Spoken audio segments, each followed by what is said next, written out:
Welcome, ladies and motherfucking gentlemen, and any filthy animals that have just climbed onto somebody's laptop. Welcome to the Heel Hook Show. I'm Ash. My boy Eddie's in the building. We're here to give you some top fives that you guys sent to us, a few DM me and whatnot, but we're going to go through some top fives. We're going to recap a little bit and try and pronounce some of the crazy names that were on the UFC Rotterdam card this weekend because some of y'all need less syllables in your name, god damn it. But nonetheless, anyway, how you doing, Eddie? I want to add to your song, man. I want to be like, and high-end hookers, we're looking for some discounts. What's up? Nah, man, I'm chilling, man. I'm doing my shit. Happy Labor Day to everyone in the States. I know all you motherfuckers got to like stay home from work. I didn't. I had to work full day. Fucking sucked, but you know, what are you gonna do? Regardless, we're here to talk about some MMA. I did totally miss most of the card yesterday, or Saturday. I'm not gonna lie. Even if it was Fight Pass, I still didn't watch it. I like having if I don't have to watch, if it's not like a big card or like a Saturday night card, it's not that I don't care. It's that I have other shit to do, like training. Is it the fact that it's in Europe and you're prejudiced against the European cards because you don't know how Look, the people that are on it? I'll say this: That's what it is. it was between going to the stripes and promotion ceremony and watching UFC. I was going to the Jiu-Jitsu, my friend. Yeah, for sure. But yeah, I spent most of the weekend training, so I'm like fucking beat up to shit. But it's good times. You've got to tell me that you saw the main event at least.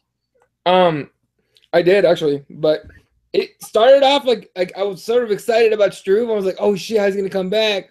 Like it'd be cool if he came back and you know, how many fights do you have in the UFC? Like over like a bunch, right? Too many. Yeah, right. Like I was like, he's finally gonna learn how to use his range. He's finally gonna learn how to use his range. Hell no, he didn't. In fact, he went backwards. This motherfucker forgot how to use anything. I was disappointed as fucking Struve. Huh? Volkov seems to have some vicious boxing though. That dude was just like, I was literally watching this and like, what was it, the second round? I'm sitting there going like this. I'm like, oh shit. Oh, he's gonna kill Struve. Struve's gonna die. Oh, he's gonna die. And then, like, I forgot what round he dropped him in. Was it third round or second round? I think it was the third round. I think it was. Yeah, he dropped him, lands on top of him, and I'm like, stop the fight. Stop the fight. This is over. That's it. And it retires Struve. I'll retire for him. This is fucked up. Like, it's one of those bad things that like you always kind of wish the best for certain fighters because you always kind of want to see people, that are good people do well. But the problem is you can just kind of tell that he's just not the guy, like he's one of those guys that there's levels when we say this all the time. Mm-hmm. There's levels to being a mixed martial artist and, he could be, and I mean this in all due respect because I know I'm going to, get a lot of heat from people because I put the question out there. I don't believe that this guy's overrated, by the way, but it's like the Ben Askren thing. Like Struve could go and leave and he could rule like a different country, a different promotions, heavyweight division.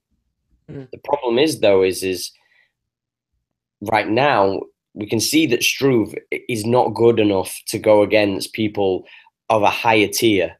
I'm not saying that Ben Askren isn't good enough. I want to see him do that. But with it being said that he's going to have his next fight and it's going to be his retirement fight, well, fair play to you. I feel like that was it. Wasn't that it? That should have been it. I mean, come on, dog. Yeah, I know.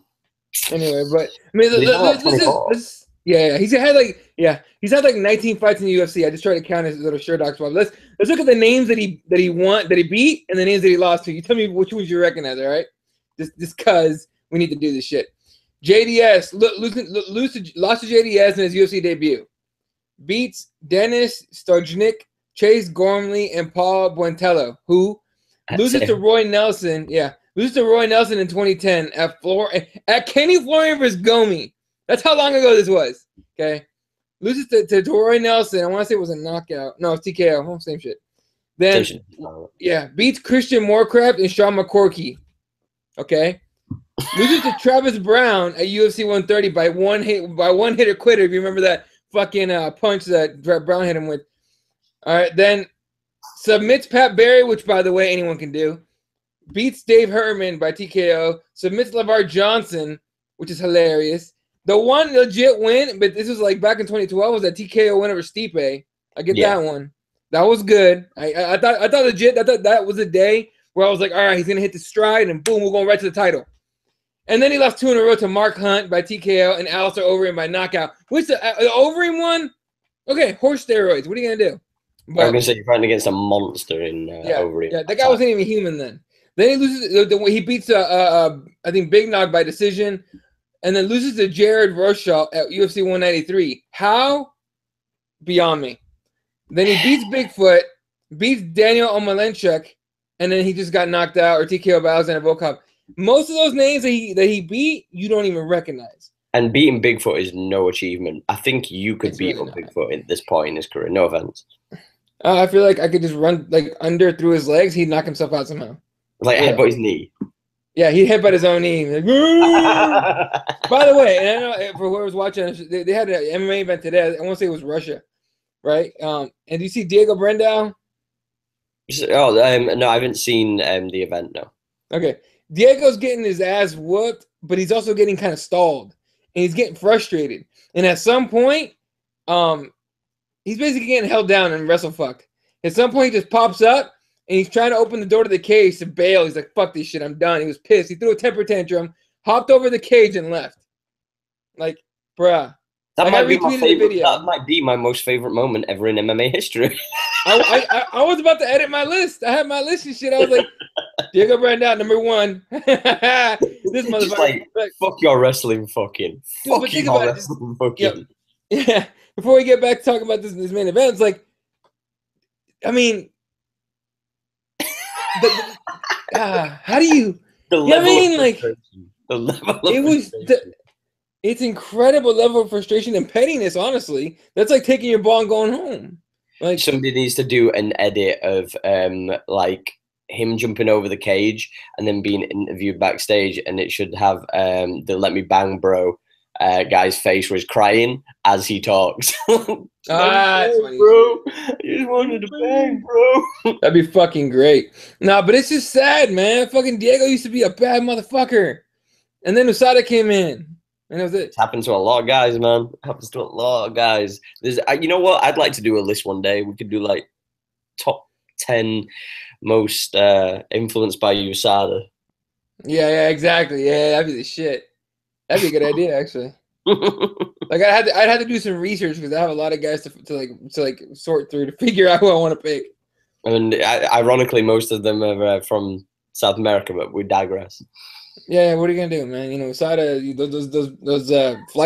those flight tickets, those tickets, man, are expensive, man. You can't just send agents every other day. Anyway, regardless, all right. So, what did you think of that main event, man? I thought it was I didn't expect much out of it. I'll be honest, I kind of expected Struve to kind of more so take it to the ground and kind of use his mass and use his size and using his ground game, because I think he's got an okay ground game. I wouldn't say it's the best, but I think he has a decent ground game, and for his size, he should be doing a lot more with it. And I thought trying to box, and he was lucky as well that Mark Goddard actually lent like a little bit of leniency when it comes to the eye pokes, because there was like, it got to that point where I was like, you have to take a point off of him. You have to. Like, I think it was like 6 eye pokes in the space of like. Dude, you see the double eye poke was the best part. Yeah. You know what I mean? Come on, like what do you do? Do you know what I mean? Like at that point, you have to just go, guys. But I think he did very well in a very difficult. A difficult fight, to be quite honest with you, but yeah, I don't know, man. Fucking A, dude, with this bullshit. I just weird how you know what about his ground game. I didn't even think about it. I thought he had a potential to have the best ground game in the heavyweight division. I thought he had the potential, long limbs, long legs, dexterity for that kind of size or that height. You know what I mean? I thought he could. He had the Garras, maybe. He had the potential. I just didn't know. I mean, okay, who's better, Frank Mir or him? What, Frank Mir or who?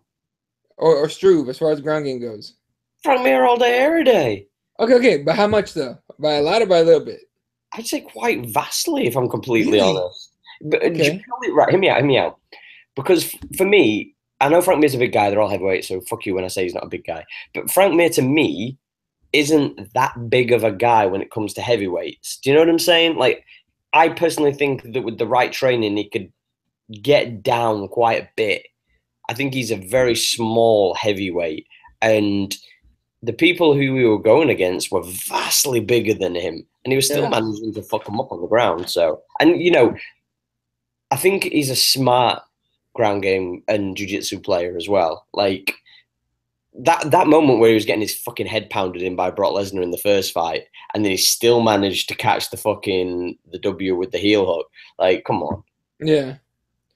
Yeah, I mean, look, regardless of who has a better ground game, Struve is clearly underachieved by a lot. I thought he had a lot of more potential coming into the UFC fucking way long ago, right? But he's not even that old. He's still in his 20s, isn't he? Yeah, I think he's like mid-20s. But the fact is, though, he's had more concussions than probably half of the roster. Yeah, he's got to call it, dude. He should, you know what? He should have worked on his jumper and his fucking back to the basket game and fucking, you know, defense, man. You should have played basketball. You know what's funny? People always go, "Oh, just because I'm tall, you should play basketball." Yeah, that's exactly what it is. What are you doing in this octagon, fuckhead? Get out of here. That's exactly what. Go play some basketball, fuckface. What are you doing? Can you imagine if John Jones had been in the NBA? John Jones? Mm-hmm. He would have been, you know what? He'd be just fine right now. He'd probably be like regarded as a top 15 player in the league because you can do whatever you want in the NBA. They don't get caught ever. I need to admit. When's the last time you heard of anybody getting busted for anything but weed? You know what I mean? Fair point. Fair point. When you're getting paid the amount of money that they are, it pays not to get caught, though, doesn't it? I'm telling you. And he'd be making a lot more money. He could play in the NFL and been fine too. Shit. You're not wrong at all. But with that same thing said, we'll break down the next UFC pay-per-view card later on in the week. We'll be making all its picks and whatnot. For the people who are watching, please make sure that you subscribe and leave us a like as well and a comment. Hit us up in the chat as well. Let us know what you're thinking when we're dropping these top fives that we're about to delve into. Which top five do you want to get started into first? Because we've got 5 top fives. So shit, I'd love if someone told us what to do. But let me pull up your list real quick. Let's go with beatdowns, man. One-sided beatdowns. So the top 5 one-sided beatdowns. I'll let you go first, bro. Your top 5. I'm not doing it by the way either because I think that's more difficult. All right, so we're doing 5, 5, 4, 4. We're going. I go all my 5, and you're do whatever you want. You can mix and match. You can do whatever you want, but I'm not doing it in an order because I just feel like some of these it's perspective. Okay, well I'll do them in order. Fuck it. I'm just kidding. I do them in order where I wrote them down. Real quick on the comments. I'm watching them over here. Gunda says when Struve first showed up, I really thought he'd be something special. I agree. Oh, this motherfucker. Okay. First of all, y'all gotta follow Gundeath on Twitter. You need to. All right. Let me fucking pull up a Twitter handle while I'm talking. But Gundeath is a shit. All right. He's a funny motherfucker, and if you say anything slightly casual sounding, you will be called a casual fan immediately. He's funny as fuck, though. He's one of my favorite followers on Twitter. If you don't follow, it's Gun Death Punch, all one word. Gun Death Punch. Follow this motherfucker on Twitter ASAP because it's worth it. On the other side of it, he says he's a big Dennis Seaver fan, or he just kind of throws with it. It's kind of funny, but. He goes top 5 Dennis Seaver victories. Like, I can't even name. I only know the only one I can think of is the BJ Penn win. Shit, like what was the spinning back kick one? What was the spinning back kick one? We actually won and we dropped him with the kick to the body. What was that? Come on, Gun, you're the big fan. Hit us up. Let us know. All right, let's go with top 5. Fucking A, what are we doing? One-sided beatdowns. My number 5, and this is gonna be kind of weird. I probably shouldn't do them in order either, but. I just go number 5, but they're not really in order. Fuck it. The 5th one I have here is TJ Dillashaw versus Renan Barão, UFC 173. We did not expect that shit to happen at all. Barão was a murderer. Remember that shit? Like he was just like murking motherfuckers. And here comes a little like 9-year-old with little blonde hair and shit, talking about he wants Piscetti after the fucking fight and shit. And with fucking Dwayne in his corner, and he's still part of Alpha Male then. Yeah, that was the main thing. Yeah, and Faber and all that comes in and just smashes, and not like in a violent way. He basically surgically picked Barão apart badly. I mean, badly. It was just sad to see because to me it was almost like we weren't watching the rise of a prospect. We were watching the fall of one of the scariest motherfuckers on the planet. Yeah, that too, but it was a coming out party for fucking TJ. TJ was like, You think I'm a walkover? You think I'm a step over? And then he just went on a surge. You know, credit to him. You know, he was one of the first young guys who he was like the next. He was one of the next generation of mixed martial artists. I always. He's one of the very few people who I can turn around and go, right, if you want to watch a complete mixed martial artist, I really do think that TJ is one of those people, especially after seeing him fight against Lineker in his last fight and just completely dissecting him and doing combinations from standing to mid-range to long distance to takedowns to submissions. And, you know, I think he's a talent, and he definitely had his coming out party against Barao.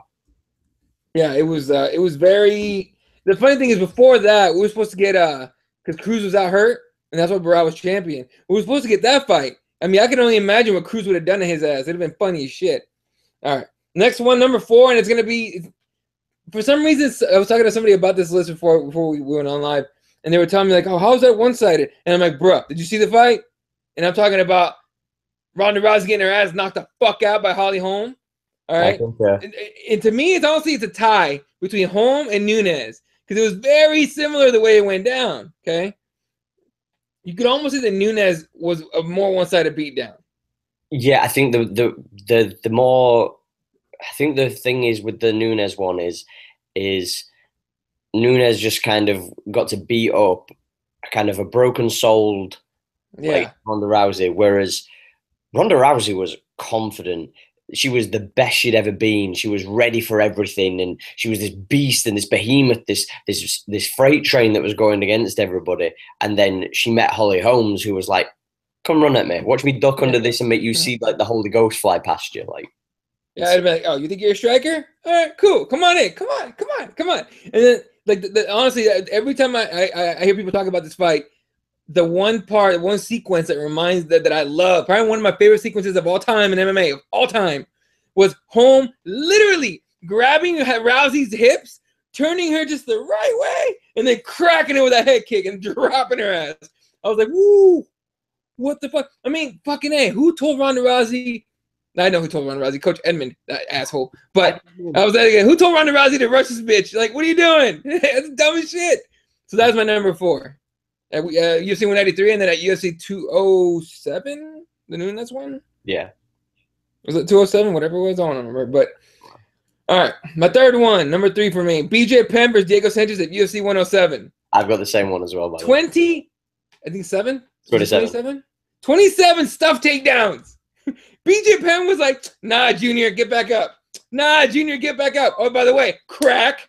Nah, Junior, get back up. Oh, by the way, you're back on the fence. Crack, crack, crack. No one can see your face no more because it's all red. What's up, bitch? Like, that shit. That was BJ Penn at one of his finest. Because it was surgical, but it was very like, you know, okay, everyone knew what Diego was going to do, right? Everyone knew Diego was going to try to get him to the ground, make it ugly, make it a brawl. BJ Penn was that guy that goes, hey, you don't remember this licking my glove thing? I'm crazy. I'm fucking crazy. Come try this shit. And he did it, and he fucked him. Oh, goddamn, that was one-sided as fuck, dude. I felt bad for Diego after that fight. I really did. That was one of those fights that takes years off your life type thing. Oh, for sure it did. Fucking Diego's going to be – he probably remembers some of those shots. Not all of them because he got his ass whipped. He probably remembers some of those shots. All right. My number 2, and this is actually multiple fights here for the next 2. My number 2, Cain Velasquez versus JDS at UFC 155 and 166. Very Holy shit. By the way, when they – booked the third fight, I was one of the ones that was saying I didn't want to see it, and people were like, "Well, no, you got to figure the rubber match, right?" JDS knocked out Cain, and then Cain won the second fight, and I go, "Yeah, Cain's gonna do that again."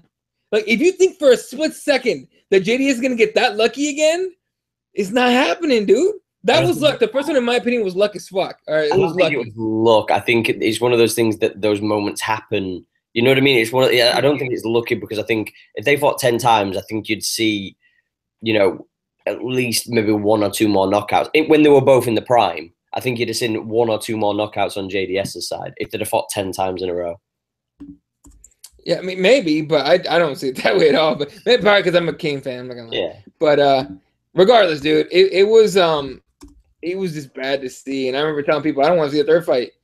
And then when it went down the way it did, I was like, I told you motherfuckers it was going to happen. Cain was not going to allow that shit to go the way it did the first time. So vintage Cain Velasquez, he just brawled and mauled him. Yeah, and now King can't even stand straight, which fucking blows. What are you gonna do? Right. All right, and my number one is the saddest one of all because I already talked about this man earlier, but it's BJ Penn against Nick Diaz, Frankie Edgar, Yair Rodriguez, and Dennis Seaver. All four of these guys murked BJ Penn. And I was talking to someone about the Nick Diaz fight. Like, Nick Diaz didn't fuck him up. I'm like, please go watch that again. If that wasn't one-sided, you're out of your fucking mind. Nick fucked him up bad. Then Frankie comes in. The Frankie beatdown was the first one where it's like every BJ Penn shed a tear that night. I did. The Yair Rodriguez one, I'm in the building for. I'm literally watching like this in the arena, like, oh God, no, stop it, just stop the fight. And then the Dennis Seaver one was just sad. I know Gun Death is like, fuck yeah, but Dennis Seaver was just like, the Dennis Seaver looked like TJ Dillashaw in there against BJ. How bad was that? So bad. God damn, dude. But yeah, man, that's my top five. That's my 5 one-sided beatdowns. I've got some spares just in case, because there's some that we're going to obviously pick because there's names that you can't substitute because these guys are the best in these top 5, so you're going to have to kind of forgive us. Top 5 one-sided beatdowns. This isn't in any order from me. I'm going to start with John Jones versus Matt Hamill. Oh yeah, because that fight is one of those few fights where, you know, it's a blemish on John Jones's career as a loss by DQ, but that fight should have not continued. He was raining down shots before the illegal elbows. Hamill fucked up, and that fight should have been stopped. This was John Jones coming and showing that he was one of those dominant fighters that we were ever going to see, minus the dick pills, and absolutely smacking the fuck out of Matt Hamill. Who apparently wants to fight him again, but that's him on there. Matt Hamill wants to fight everybody. He goes on Twitter and he goes, hey, someone help me find a fight. How come no one wants to fight me? Is everyone afraid? And like, no, Matt. Nobody wants to see you get your ass whooped again. Fuck, dude. Secondly, Anderson Silva versus Rich Franklin. Yeah, I'm with you. That was a fucking mauling. Knees to the body, elbows, head kicks, punches.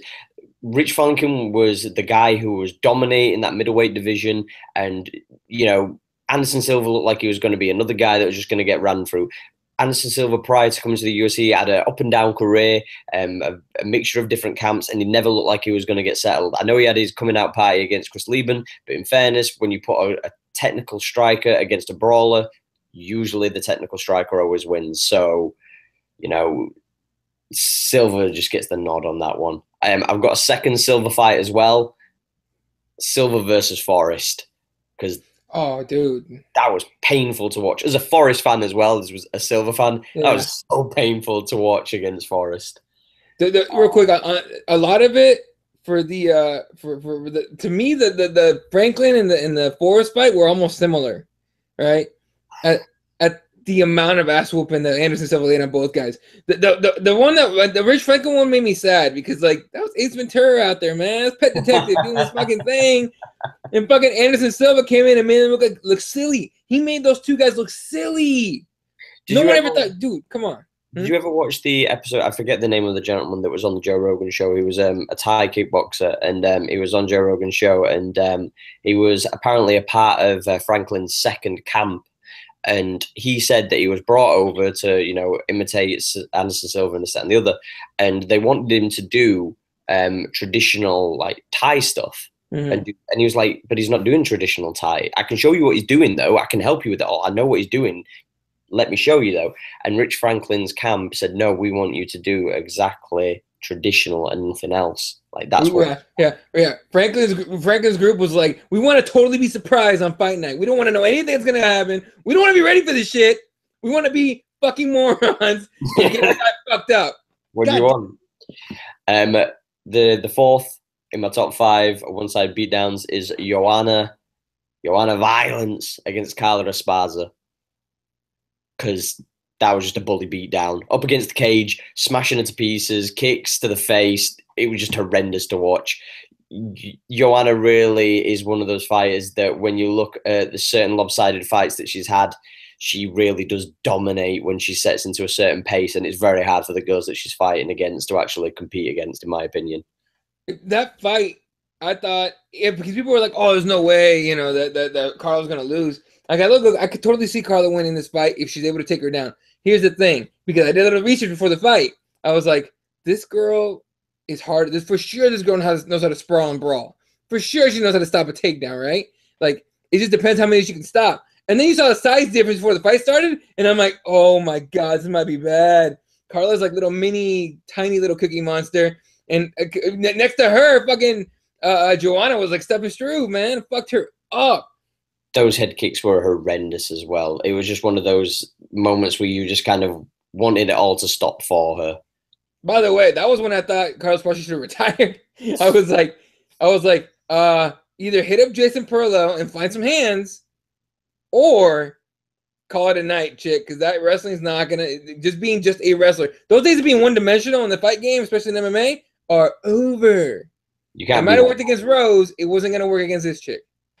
And another one for you that I think that you'll pretty much enjoy, but Nate Diaz against Marcus Davis.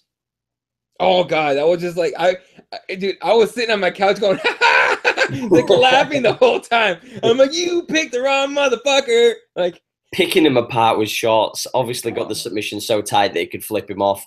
You know, come on.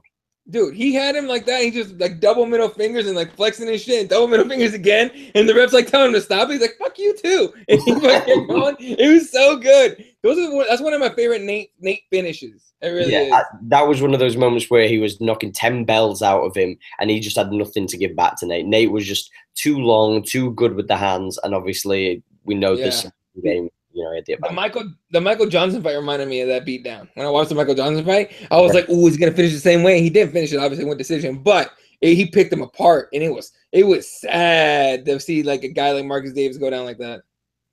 And that's my top 5 for the most one-sided beatdowns in especially UFC history, though. Yeah, no, definitely. Gundas is all happy. He goes, "Dennis made the list." Of course he did. Of course he did. And then he says, "I really hope Cain can come back and wreck, but I just can't see it happening." I'm with. I don't think Cain comes back. I mean, even if he does, they'll only give him Stipe. You know what I mean? If he beats Stipe, cool. When's he going to defend? That'll be the first question. If he doesn't beat Stipe, that's kind of it. So, I don't know. Cain makes me sad. He makes me really sad. It's one of those things that they burn out too soon. They did so much in such a short space of time, they can't maintain that pace, and it's one of those problems that some people have. You can only be good for so long. He's the reason why I refuse to, from the Nate Diaz brothers on, or the Diaz brothers on, to not get emotionally invested in any fighters whatsoever. You know what I mean? Like, I always come close to like when Yair Rodriguez, right? He's a fucking countryman, right? He's a fellow countryman, and I feel almost compelled to like cheer him on and root him on, but I don't, because I'm just like, dude, he gets fucked up and beat down by somebody, and then here comes Frankie Edgar, but then I'll be like, oh god damn it, like I'll actually feel shitty about it. Like, once the Diaz brothers are done, I am never again getting like emotionally invested in any fighters whatsoever. I just can't do it. Do you think they're already done? Because I personally think they are. I don't think we see them fight again. I just don't. I don't think they're done. I think they're just like, I think they're making their point with this whole, we don't have to fight. You guys want us to fight. You guys need us to fight as far as the UFC goes, but we don't have to fight. Like, you're gonna have to come fucking beg us, and I don't blame them. And it's the thing, because a lot of people get upset about it, right? They're like, oh, well, you know, because look, let's be honest, Nate versus Conor 3 is coming up next. That's the next fight. Hopefully, right? But I don't see any other fight that Conor's going to want to take. Plus, he actually kind of asked for it. But here's the thing: people are like, oh, well, that's not fair. First of all, fuck fair. Fair's out the window. Forget the word fair in MMA, or at least in the UFC for now. Okay, it's about, you know, like, it's just so weird. People are like, oh, well, why doesn't Nate just fight? Nate should just fight. He doesn't have to. Have you ever heard Dana say, and you've heard it, Dana says all the time, I can't make anyone fight? Exactly. But there's also the whole, hey, I'm back. Did you miss me? Now, we don't want Nate to be gone for 4 fucking years and come back and have him give a shit like GSP was missed me, because no one gives a fuck. Okay? But you do want him to be gone long enough to miss him. Like, Nick is on that fucking edge right now, right? Nick Diaz is on that edge. Nick's on that edge. He needs to fight soon, or people are gonna start giving a shit. Except for Nate Nate being active keeps their name alive. Right? I've got one question to ask you about Nate, and this is I want you to be completely honest. Okay. Conor comes back. He says, Yeah. I'm not fighting anybody other than Nate. Conor can command, and I use that word very, very abruptly. He commands a 15 to maybe 25 million, maybe even 30 if he really wants to, million paycheck out of that. And he could quite easily.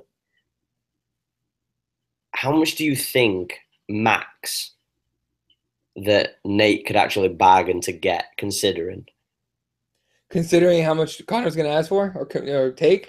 Just in general, because what did he make in the last one? Was it it was 2? It was 2 million, and I think it went up to 10 with all the pay-per-view buys and all that kind of stuff. As far as Conor goes, or Nate? Nate, I think that was with Nate, because I think Conor got 3.5 or 5. I can't remember if he got 3.5 or 5, because I know that he got the same or more than what Brock Lesnar did as a flat fee, but then obviously Conor gets pay-per-view points. So I know that they both made about 10 million. I know round about that. Okay. That would make sense. That would explain the number that his managers put out, the $20 million number or whatever, right? That would explain that. Okay, so I was wondering where the fuck that was coming from. All right, let's put the number at 10 million that Nate walked away with last fight. This fight's bigger, much bigger, in my opinion, much bigger. You got to find a way to get Nate 15, like out after at the end of everything, like after everything at the end of the day. So I'm not talking about like in the the 15 to show, and then we'll figure out pay-per-views. I'm talking about at the end of the day, after pay-per-view buys and all that shit gets figured out, he's got to walk away with 15 million or so. I think that's what you're looking at. I don't think you're gonna get 30. He's not getting 20. He's not getting 30. But I think he'll end up. I think you got to find a way to budget 15 million, like total for Nate, and about 25 to 30 million for Conor. Because that Conor made 100 million in his last fight, dude. It's whether or not it's MMA, it's still the paycheck he got. So if you want to come back, you got to make it worth it. That's the scary thing about how big of a paycheck that is, because it gets to that point where, and again, you have to. This is where, and I'm not saying give Conor credit as far as like him being who he is, but you have to give credit in the sense that every time that he's fighting, if he comes back to MMA, whether you want to see him fight or not, whether you like him or not, it does increase the paychecks of everybody that fights on that card.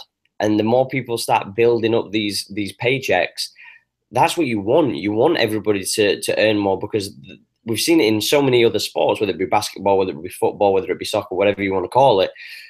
People always elevate in wages when the next person does. That's just how it works. And hopefully, we'll start to see that in MMA, due to Conor's large paychecks in, other sports, as well as obviously what I've got prior as well. Yeah, and also at the same time, you also got to think that they're going to have to build that card up really well. Like, that main event's going to make people buy it. You want to make people, like, especially MMA fans, really invest in this shit. You got to make that 5-fight main card. You got to make like 2 title fights at least, maybe 3, and a couple fire fights, like fire fights. I think if you put on 2 fire fights, 2 titles, or maybe 3 if you include the Conor one, if he's still got that title, if that's still the 55 one. Yeah, if that's still in the list of all that. If not, 2 title fights, the Conor fight, and then obviously 2 5 fights on that main card. I don't think you need to go OTT. I don't think you need. No, you don't need to go per se. I just think that if people are willing to watch, and I know it's a bit different because obviously Floyd has his following in his name and this, that, and the other, but I feel that Conor carries a card. Like, he's one of those individuals that carries a card, and it's great to have it build around. But I don't think it's one of those things where we need 7 title fights and. No, we don't need the original UFC 200 card. We need like the UFC 205 card. That's what we're looking. That's what I'm talking about, right? Get Tyron Woodley on that shit. Get him and Conor in the back and backstage calling each other bitches and shit. That'd be great. I thought the 202 card was another example of that, and the one. The 202 card was legit as fuck. I like that card. That's underrated. A lot of people don't talk about that card. A lot of people don't talk about 196 as being one of the best to do it. I thought that's one of my favorite cards ever. Not only obviously because Nate taps out McGregor, but because the Miesha Tate fight. I mean, I agree. Miesha Tate comes in and goes out. She's getting her ass beat. She's losing on the cards, and takes Holly's back and hangs on for dear motherfucking life. You know what I mean? She hung on like Brian Carey was hanging on to her leg when she said she wanted to break up with him. It was like that. She was hanging on that strong, and then she tapped her out, and she put her to sleep. And Holly Holm didn't go out another punk. She didn't even tap. She went out throwing punches like a freaking monster. That shit was crazy. We'll go into another top 5, and we'll start off with the top 5 moments in MMA history. So I'll let you go first again, and I'll let you pull up your top 5 moments in MMA history. This isn't necessarily one of those things where it's just based on a certain. People might get a little bit arse on with some of them, but I think that it's not just about a fight or a finish. It's about the story that and what it presents as these moments. Right. So some of my moments are going to be not even in between that, in the middle of action. It's going to be just at some point, right? Number 5, Holly Holmes knockout of Ronda Rousey at UFC 193. Again, grabs her hips, turns her the right way, crack, reign over. Reign of invincibility, gone. The same way that Mike Tyson lost his against Buster Douglas. Same shit. That seeming, oh shit, here she comes. No one can beat her. I'm going to mind fuck myself before I even fight her type of feeling is out the door. Gone with just one little hip turn and kick. That was it. Number 5. That was my number 5 right there. Number 4 is one of my favorites of all time. It was hard for me to put these up because it was like, ooh, it was kind of weird. But Lawler vs. McDonald at UFC 167 after the 4th round. Epic stare down. I mean, I think it was going back and forth. In the 4th round, Lawler turned it on, and he starts dropping shots on fucking Rory like it's like his hands got magnets, and Rory's face attracts them. And then at the end of the 4th round, you know, I remember I think it was Lawler spits on the ground and looks at Rory, and Rory just stands up all tall, and they come close. And I forgot, I don't know if it was Big John or whoever it was that was the ref, had to stand in between them and tell them to go back to their corners.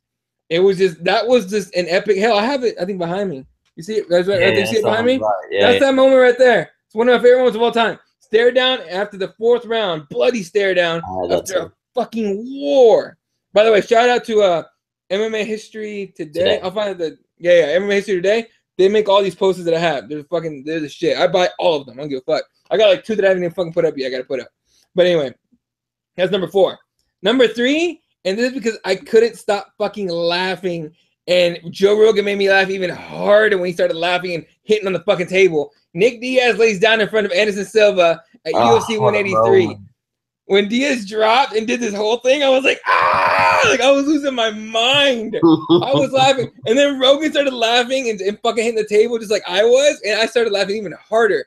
Who fucking does that in front of the greatest of all time? Nick fucking Diaz. Somebody who was high as shit. Maybe. I mean, probably he got popped afterwards, but regardless, like he fucking laid down and got back up. And then he's doing this shit right here, coming out with elbows like that. And he's standing in there and he's turning his back to Anderson Silva. Mind fucking the greatest of all time. But just the laying down like that, like, you know, paint me like one of, or draw me like one of your French girls was the best fucking moment. Like, to me, as far as funny shit, is like the best because nobody had the balls to do that but Nick fucking Diaz because he's that fucking crazy. So that shit was awesome. All right, number 2, and you're gonna love this one because to me it was an iconic moment in MMA history, not just UFC, but in MMA history because it's at the top of his career at that moment in the biggest promotion of all time, or in the UFC ever, right? Biggest promotion on the planet. Possibly, like, and I don't really give a shit about Madison Square Garden, but the fact that it was in Madison Square Garden made it even bigger. Conor McGregor holding up the 145 and the 155 belts, you know what I mean? And putting them on there on each shoulder saying, where's my second fucking belt? You cheap bastards, you know what I mean? They go in the back, borrow Tyron Woodley's belt, run back out, give it to Conor, and he puts him on and hold both. That to me was special because Conor McGregor had said that was his goal, right? That's what he wanted to do. He did it in Cage Warriors. It was very successful. They're doing that. But he wanted to do it on the biggest stage. Madison Square Garden, the first UFC card, in New York, I believe. The 145 champion, moving up to fight the 155 champion, a wrestler, a guy whose style was said to be the only style that could beat Conor McGregor. He fucking got murked. Okay. I was even nervous for him after seeing Eddie Alvarez wrestle fuck Anthony Pettis. I was like, yeah, that was bad. We just that's and I thought about it. I was like, okay, Eddie's probably gonna win. I legit picked Eddie Alvarez because I thought you're not gonna mind fuck Eddie Alvarez. Here's the problem, and it happens to every one of his opponents, not named Nate Diaz. Okay, other than Nate Diaz, everybody else was mind fucked as they hear that fucking little flute, and then the Irish starts fucking doing the Olay shit, and the fucking the Irish flags and the colors are everywhere, and here comes Conor McGregor. You don't know what he's gonna play, you know, whether it's gonna be 50 Cent or fucking Biggie or the Game or whatever. And he's coming out, and you realize, holy shit, this is the biggest moment of my career now. Oh my God. And then your mind gets fucked. Eddie Alvarez ignored his entire game plan because of that. Okay. He couldn't even when he tried to take down Conor, he couldn't. Like, it just seemed like he couldn't. He had no legs. It almost like he had no legs. It almost like he got some the night before, some shit, his legs were gone. That's kind of what it seemed like. He just had noodle legs. He couldn't do anything. It was fucking crazy. But Conor McGregor sitting there, getting a second belt and then jumping on the cage. His dad hands him his belt, and he's like that on the fucking cage. To me, iconic. And in fact, I have, again, MMA history today, right above my shoulder, right here. It's not the exact moment, but that's what I'm talking about, right? It's that kind of moment. That, to me, was huge. And number one, come on, man. Did you think if any other moment was going to make it number one? I'm not surprised, motherfuckers, at UFC 196. All right? Nate Diaz comes in on fucking no notice, okay? Replaces RDA, who broke his foot fucking not too long before that. They do like they scramble the fucking promotion for it by getting together at a fucking UFC gym in California and talking shit for 30 minutes. And then the feint at the fucking, at the weigh-ins. Was it the weigh-ins? Yeah, no, it was the face-off, wasn't it? At the face-off, the face-off. The feint. And then, Conor jumps back and he comes forward trying to win it back and shit. The press conferences after the fight, telling John Anik, hey, John Anik better get a motherfucking 209 tattoo. I'm going to beat his little ass. Like, ooh, even Conor laughed at that. But to tap him, get up bloody, Joe Rogan going, oh my God. You know what I mean? That whole moment, and then to top it off with, I'm not surprised, motherfuckers, and then Rogan loses his shit right next to him.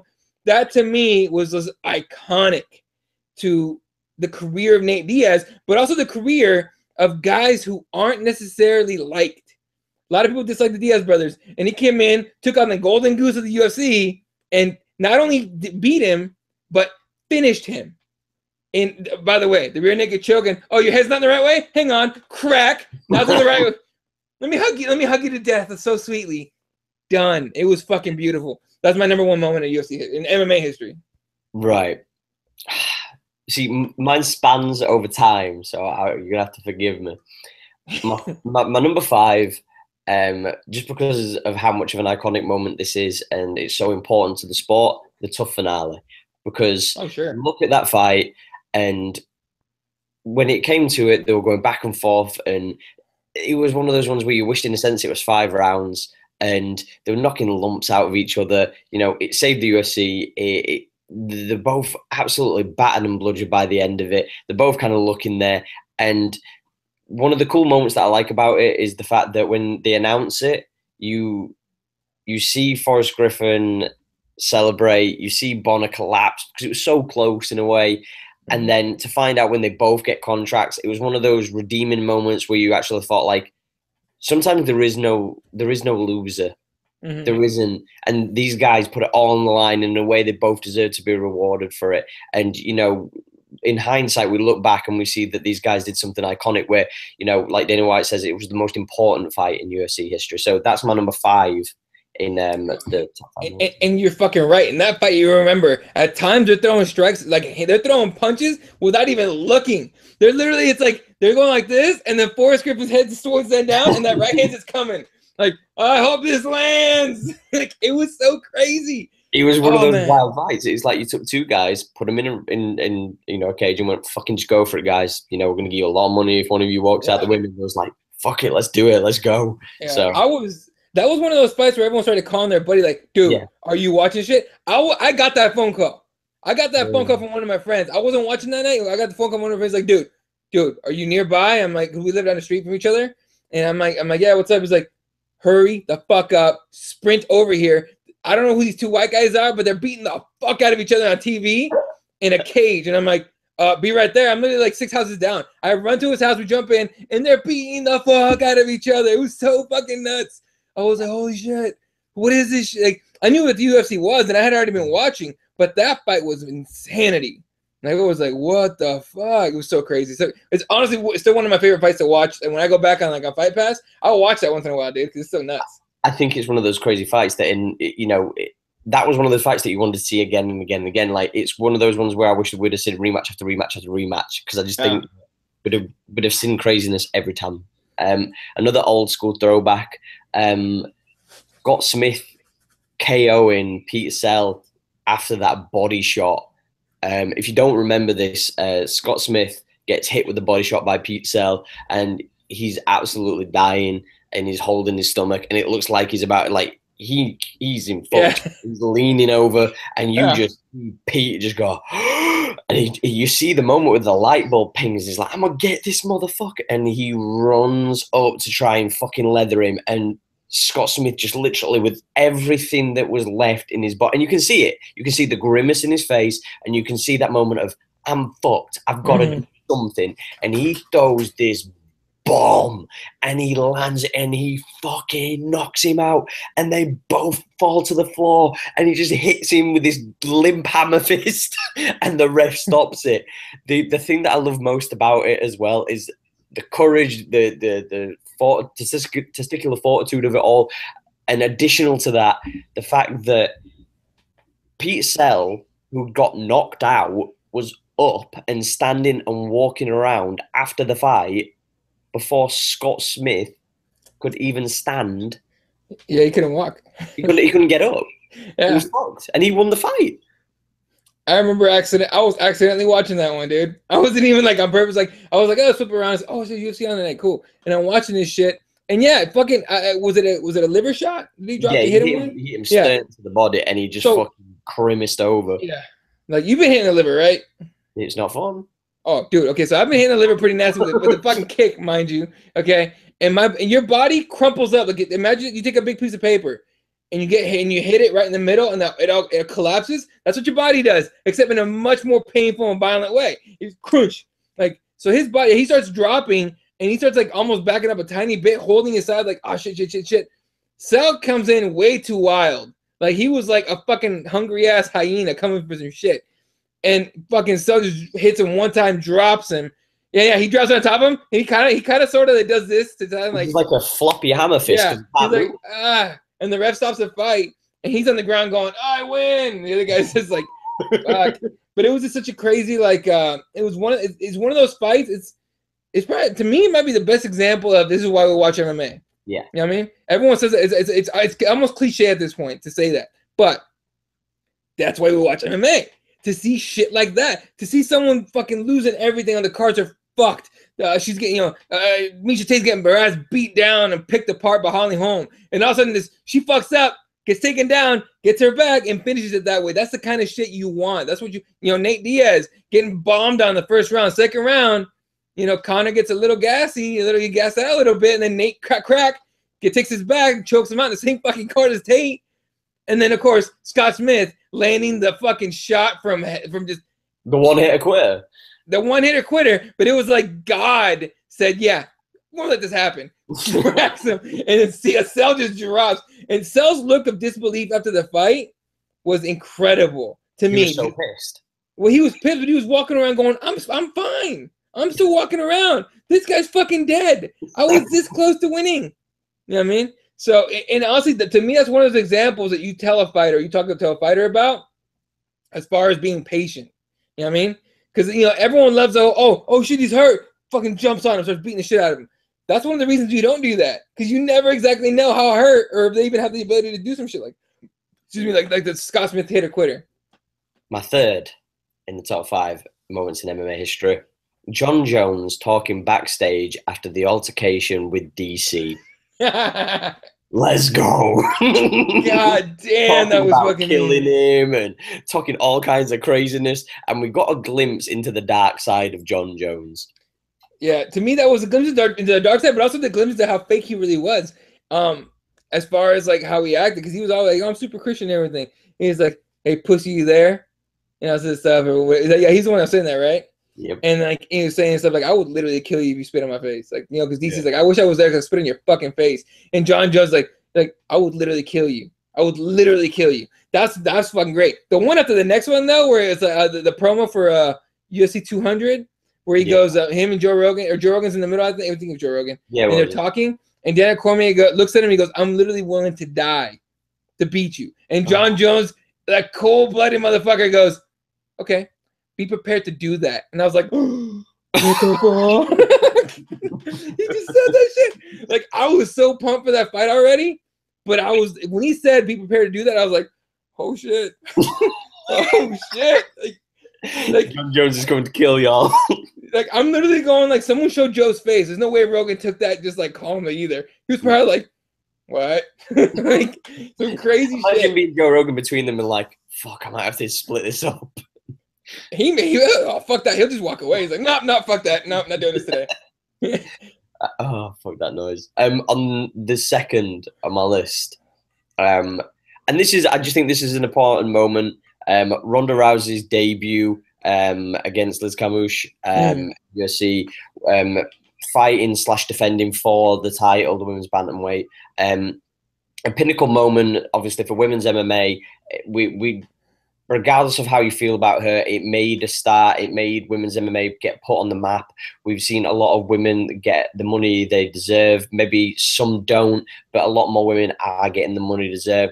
There's a lot more interest in women's MMA because of Ronda Rousey. And, you know, at the end of the day, you know, that fight as well, the moment where Liz Carmouche has got her back and she's face cranking her, and she has that fucking forearm over her fucking face, and she's twisting, and all she needs to do is lower down that elbow a little bit, and she just gets flipped over the top of her, and then Ronda Rousey just pulls up her fucking top, says, nah, come on, let's get back up. And then she does what Ronda Rousey did at the time, and, you know, she caught that arm later on, got the tap, and, you know, we got to witness a star. And I think it was very important because regardless of how people feel about her being fake or whichever way you want to look at it, I know a lot of people that got empowered from the message that she was trying to send with the doing bitches and stuff like that. So for me, I think it was just a great moment where we got to see a star be born, and we got to see MMA get pushed further, because in fairness, she was one of those next people to kick down another door to take MMA to another level. And exactly. But to me, I remember when I watched that, I was just like, well, we're watching history. Like, people I was watching with, my friends that I was watching with, I was like, you know, they were all like, oh yeah, you know, Dana White said there was never going to be, you know, women in the UFC, and then Ronda Rousey changed his mind, right? And they go into that fight, and they're just like, oh, you know, okay, whatever. We've seen this before, the pretty girl fighting, right? Yeah, we had a Gina Carano in there, and then here comes this monster and fucking cyborg who just blitzes her ass and knocks her out. You know, we've seen this before. We don't need to see this again. Fuck it. And I'm like, well, no, relax. Just watch the fight. See what happens. Ronda Rousey comes in, you know, blonde, pretty girl, goes in there, gets her back taken, standing up with Liz Carmouche, who's a legit wrestler, former Marine. Exactly. Tough chick. I thought it was seconds from being over. I was like, oh, shit, there goes the UFC's fucking golden child. God damn, it sucks. And then for Ronda Rousey to survive that and finish the fight via armbar, showing toughness from a woman. That's something that Dana White himself thought he'd never see in the UFC. You know what I mean? In the octagon. Showing the toughness, showing grit, and then showing the ability to come back from adversity and winning the fight in the manner she did.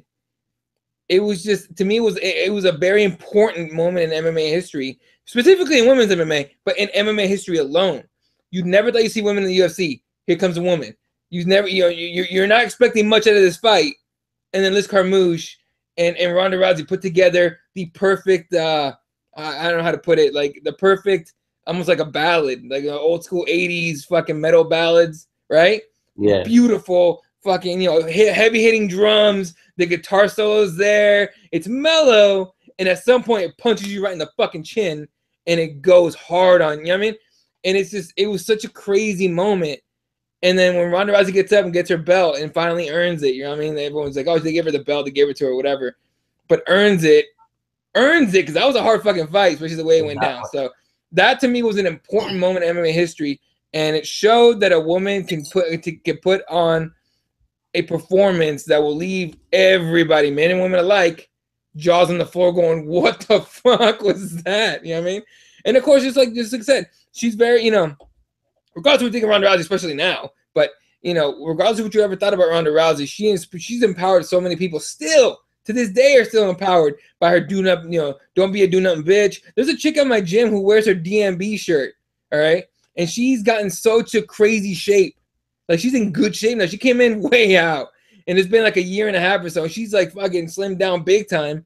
And she wears that DMB shirt all the time. You know what's crazy though? The thing is the reason why I love that whole slogan and that whole kind of mindset is because we live in a generation of where a lot of women are being told that they have to look like Kim Kardashian and Miley Cyrus, and they have to be portrayed in that kind of manner. And it was awesome that there was this chick, and yes, she were pretty, but like she were a fighter. Like, her job was getting punched in the face and kicking people and throwing people on the heads and shit.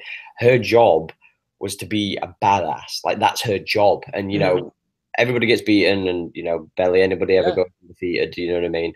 But the fact is, though, is this chick was a fucking legit badass. Yeah. And he empowered women to go, I don't need to get my tits out and suck at a dick and record it and put it on fucking Pornhub to be famous. I can train, I can be a legit badass, and I can be my own empowerment. I can be my own self. I don't need to be anybody else. So that was a beautiful thing. And you got the Johanna champions of the world, the fucking, you know, the Valentina Shevchenkos, the Amanda Nunez's, you know, you got these like women that are not coming up that are more evolved than Ronda Rousey, because Ronda Rousey is judo, jiu-jitsu, and, you know, whack-ass striking. Fucking Edmund, thanks a lot, dude. But, you know, but now you got these like multi-talented fighters. Amanda Nunes has a ground game and mad hands. You know, Shevchenko's got, you know, the Muay Thai killer, and just finished a jiu-jitsu girl by, what was it, a choke? Was it armbar? Armbar, but it was a slip one. If you remember, they were in the clinch, and she kept on throwing knees. I forgot the girl's name who she fought against. Pena? Yeah, Pena. So Pena. She go for those knees, and then she waited till one of those knees came up, and then she kicked the other leg from underneath and took her down to the ground. Then she ended up getting down by, and she got the sub. And that's one of those things where it's like you say, it's the educated mind and the evolution of women's MMA, and it's growing. So that was a beautiful. Yeah, and if you guys aren't watching Invicta, you need to start. I'm telling you, because they had a badass card, the last card. Yeah. Oh, dude, UFC Invicta 25 was fun. I enjoyed the fuck out of it. To go to the number one on my list, I don't think you'll be surprised. Maybe you might. Yeah, no, I'm not surprised. Go ahead. It's Michael Brisbane winning the title over Luke Rockhold after a storied career of ups and downs, fighting PED guys, getting his eye kicked to the back of his fucking head, and fighting with one eye, and being one of those guys that, you know, you can love him or hate him. He's one of those characters that has done it all, fought against the best. He's had a storied career, and he finally reached the pinnacle of his career on short notice. And at the end of the day, there was very few people that was giving him a chance.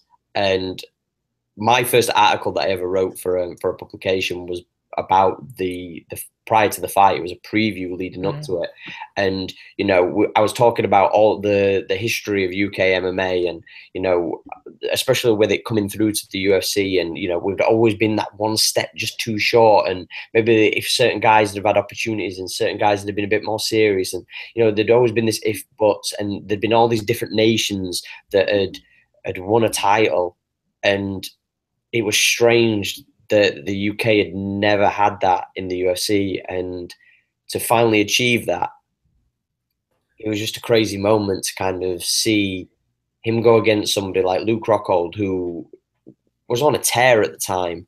Oh yeah. And people can say, oh yeah, and he didn't appreciate and he didn't respect Brisbane's skills, but at the end of the day, Brisbane had to get the finish, and Brisbane stayed focused, stayed determined, never deterred, with one freaking eye, managed to capture the title after a storied long career and walk out as the middleweight champion. I was going to say that with one fucking eye, he did that shit. And here's the thing, like, nobody gave him, you know what? Nobody gave him a chance. Very, very, very few people gave him a chance. And it wasn't that I mean, fucking even Luke Rockhold didn't even look worried. Walking in the fucking cage, he was like almost like he was annoyed that he had to do this shit. He's like, oh fuck, this is so stupid. He was almost like a child throwing a tantrum because you make him go to church. You know what I mean? And he goes in there, and Bisping goes in there like, all right, bitch, you better fucking be ready, and fucking just bounces his head off the cage like 4 times before the ref stopped the fight. You know what I mean? It was to me it was one of the most, I call that the most deserved moment in the UFC history, as far, or MMA history possibly, but UFC for sure, because it was a guy, like you said, fucking always comes to work hard, always comes to fucking fight, never takes the easy way, never takes easy opponents. He fights whoever you put in front of him, and he just gets fucking screwed over by roid hits over and over again. His chance comes up on 2 weeks' notice with one eye, and he fucking takes full advantage of it. I mean, that's like the story. That's like the story of like regular Joe almost, right? And Rocky Balboa, fighting in fucking little shit gyms in Philadelphia. It's a movie, obviously, but Yeah, but in 20 years' time, they could make a film on Bisping's career loosely based on. And aren't they gonna do it? I think they're gonna do it. I don't know about that, but I know there's a Conor film in production. Yeah, but of course, there's a Conor film, but it's like a documentary kind of doc film. It's not like a film. Oh, okay. No, but as far as like Bisping goes, like, yeah, I mean, right, and then Paul Creed comes to town. He needs an opponent, an easy one. That's Luke Rockhold. Okay, well, he comes, he goes Rocky Balboa, like, I'll fight you, whatever, fuck it. In the movie, he goes 12 rounds, or goes out the 12, 15 rounds, whatever it was. In real life, Michael Bisping knocks out Apollo Creed, knocks out Luke Rockhold. Beautiful way to end that fight. I was laughing. I was happy, but I was laughing because nobody that I was watching it with, everyone was like shocked, and I'm sitting there going, of course, it's got to happen that way.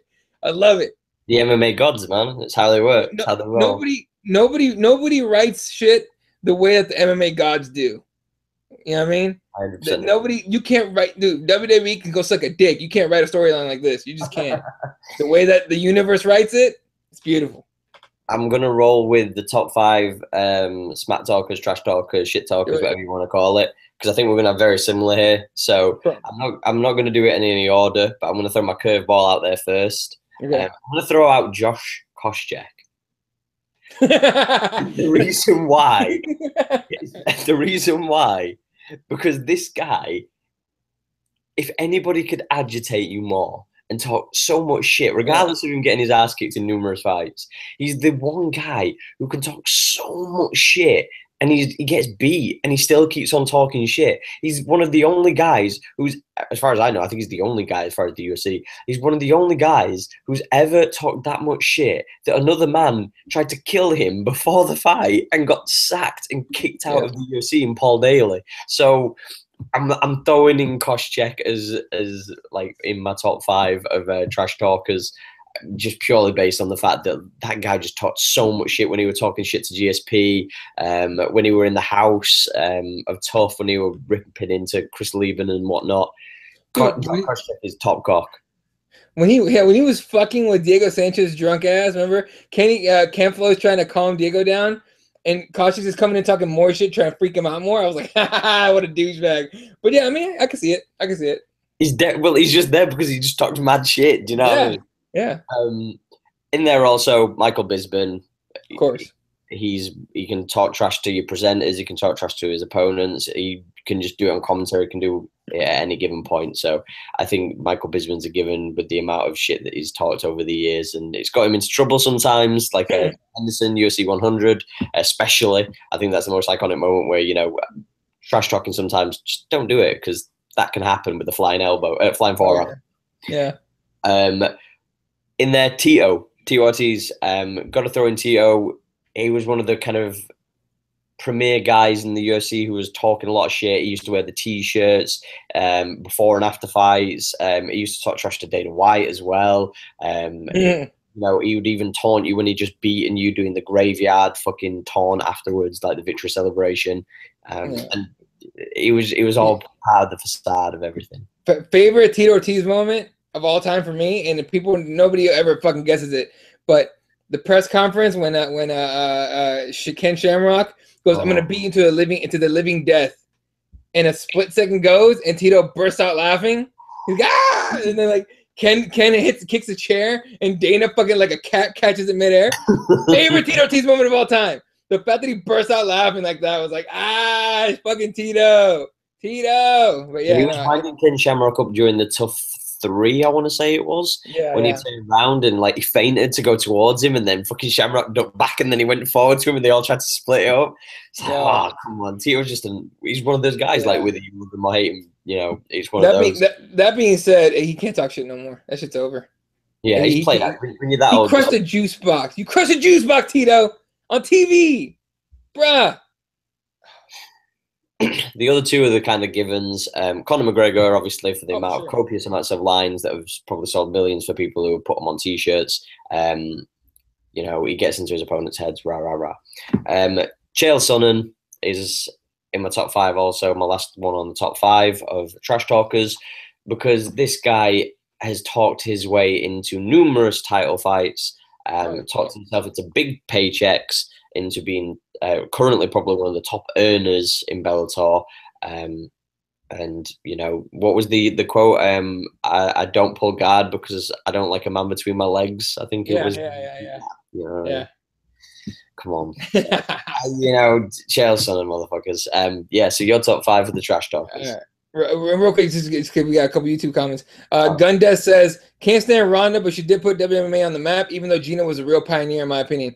She was. You can make that argument. You can make that argument for sure. But you know what she was, because she was first.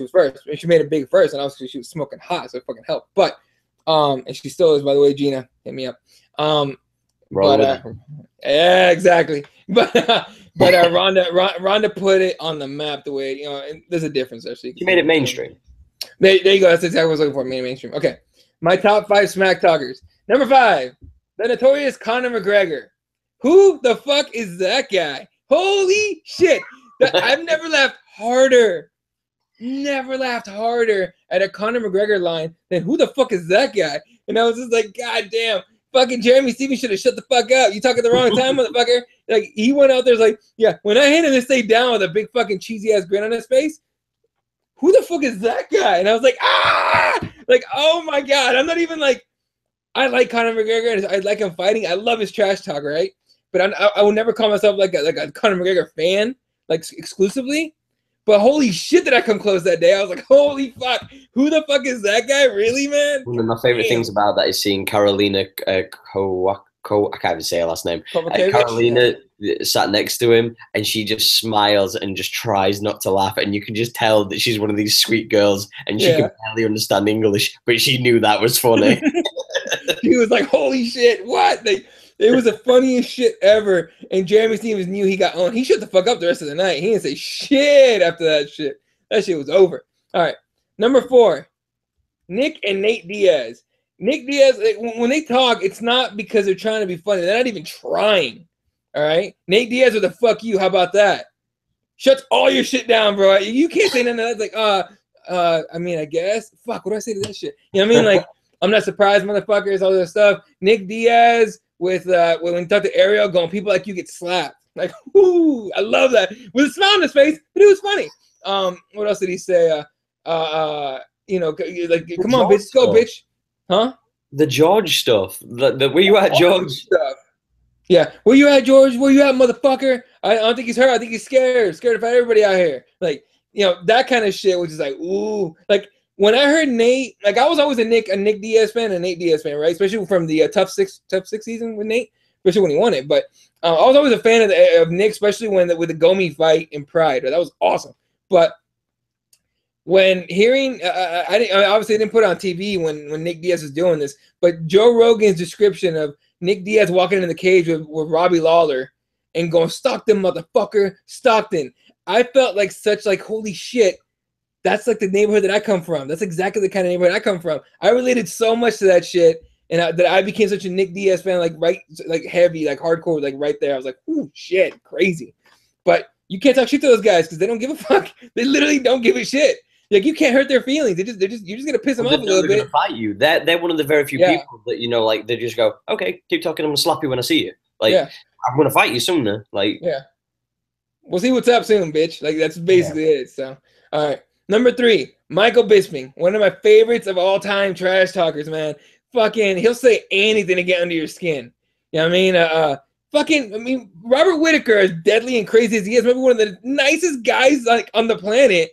And he comes in, Robert Whittaker's smiling and laughing, and Michael Bisping talking shit to him. That was fucking awesome. Okay. And then, all the shit to Yo Romero, flipping him off. And Yo Romero's like, I love you, Mike. And Mike's like, what? Okay, yeah, bitch, yeah, fuck you. Like, whoo, so crazy. And then the Eddie Bravo and Michael Bisping drunking back and forth. Michael Bisping had no idea where he was. He was just hammered. And, But his press conference as well. That was even worse. You're like, holy shit, Mike, why? Why? No, Mike, what are you doing? But he's on holiday. Leave him the fuck alone. Exactly. Yeah. Number two, Chael Sonnen. The story that he tells of the Nogueira brothers trying to rein a bus in as a horse and feed it a carrot was hilarious. Brazil has no internet. What else is there? All this shit talking about Brazil. Huh? The medium rare steak. Yeah. Smack her, smack his old lady on the ass. Maybe a medium, or maybe a steak, medium rare. Like, whoo, goddamn. Like, Chael Sonnen interviews to make you laugh your ass off. You know what I mean? But especially the pressers. It did get kind of stale late in the latter years with all the wrestling promo type of shit. You're just like, come on, dude, what are you doing? But regardless, it was fucking funny as shit. I mean, even with Tito Ortiz, and then what was the fight after that? He fought Vanderlei. The Vanderlei shit was hilarious. By the way, Vanderlei Silva, why are you doing blowjob signs on television? That was fucking weird. That was fucking hilarious. You gotta remember who's watching this shit. Brazilians ain't watching. It might mean something completely different in Brazil. I don't know. But doing that shit in America makes it sound like you're trying to get someone a blowjob, dog. Cut the shit. All right. And my number one, Dominic Cruz. Dominic Cruz is almost evil with his shit talk, because not only does he say shit, but it's true.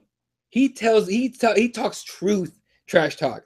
He will fuck with your head in the worst way possible. It's so like with the TJ Dillashaw, he fucked with TJ's head so badly. TJ was like raring to fucking go in that fight when they fought each other, and I think it was in Boston. But even like the shit talking against Cody, even though Cody beat him, the shit talk with Cody clearly looks stupid as shit. You know what I mean? Like, Cody is not a trash talker, and Dominic Cruz, ran trash talk circles around him like a fucking boss. So that honestly was one of my favorites too. But Dominic Cruz to me is number one because he speaks the truth when he talks shit. It's great. I'm going to say he's very articulate in the way that he actually kind of makes you question yourself. Like, that's the worst thing about it. He's not saying anything to fuck with you. He's like, you know that your ground game is really weak, so you do this, that, and you're like, oh shit, it is. Then you don't want to be on the ground with him, so you're like, fuck, I best do something else. You can imagine being Cruz's opponent going, shit, he knows. Looking at your coaches, he fucking knows. We got to do something. Like, it's so great. It's so great, for real. All that comes from him being a good analyst, too. So exactly. I'll let you lead the line in the next one. Top 5 BJJ players in MMA. All right. Number 5, Frank motherfucking Mir. You broke a Nogueira brother's arm. I know. You broke a Nogueira brother's arm. That should be enough. That should be enough. 100%. Yeah. And he broke Tim Sylvia's arm. Tim Sylvia's arm, and then you knee-barred Brock fucking Lesnar. All right, when he was supposed to become, King Big Shit in the UFC. Nice game, Frank. Number 4, Fabricio Verdum. You tapped out Fedor, and you tapped out Cain. Arguably 1 and 2 greatest heavyweights of all time. You could argue. That's sick as fuck. You know what I mean? Sure, he fell in love with his striking game recently, but I'm sure he's going to get back to it. He's fighting... He's Derek Lewis? Derek Lewis is next. By the way, shout out to Derek Lewis, motherfucker, because goddamn, saving people in Houston, you're still gonna fight. Do your thing, man. So yeah, number 3, BJ Penn. BJ Penn, I think the fastest black belt of all time. 3 years, I think it was. Yeah. It took him to get the black belt. Fucking crazy. And no one ever talks about his ground game or jiu-jitsu game in MMA, but he had plenty of fucking like highlights in the UFC, especially. Number 2. The backpack himself, Damian Maia. Finally decided to put the hands down for a little bit and get back to his real game. Didn't work out against fucking Tyron Woodley, but what are you going to do? But it worked out against everybody else. Everybody knew if you let Maia take you down, you're getting tapped.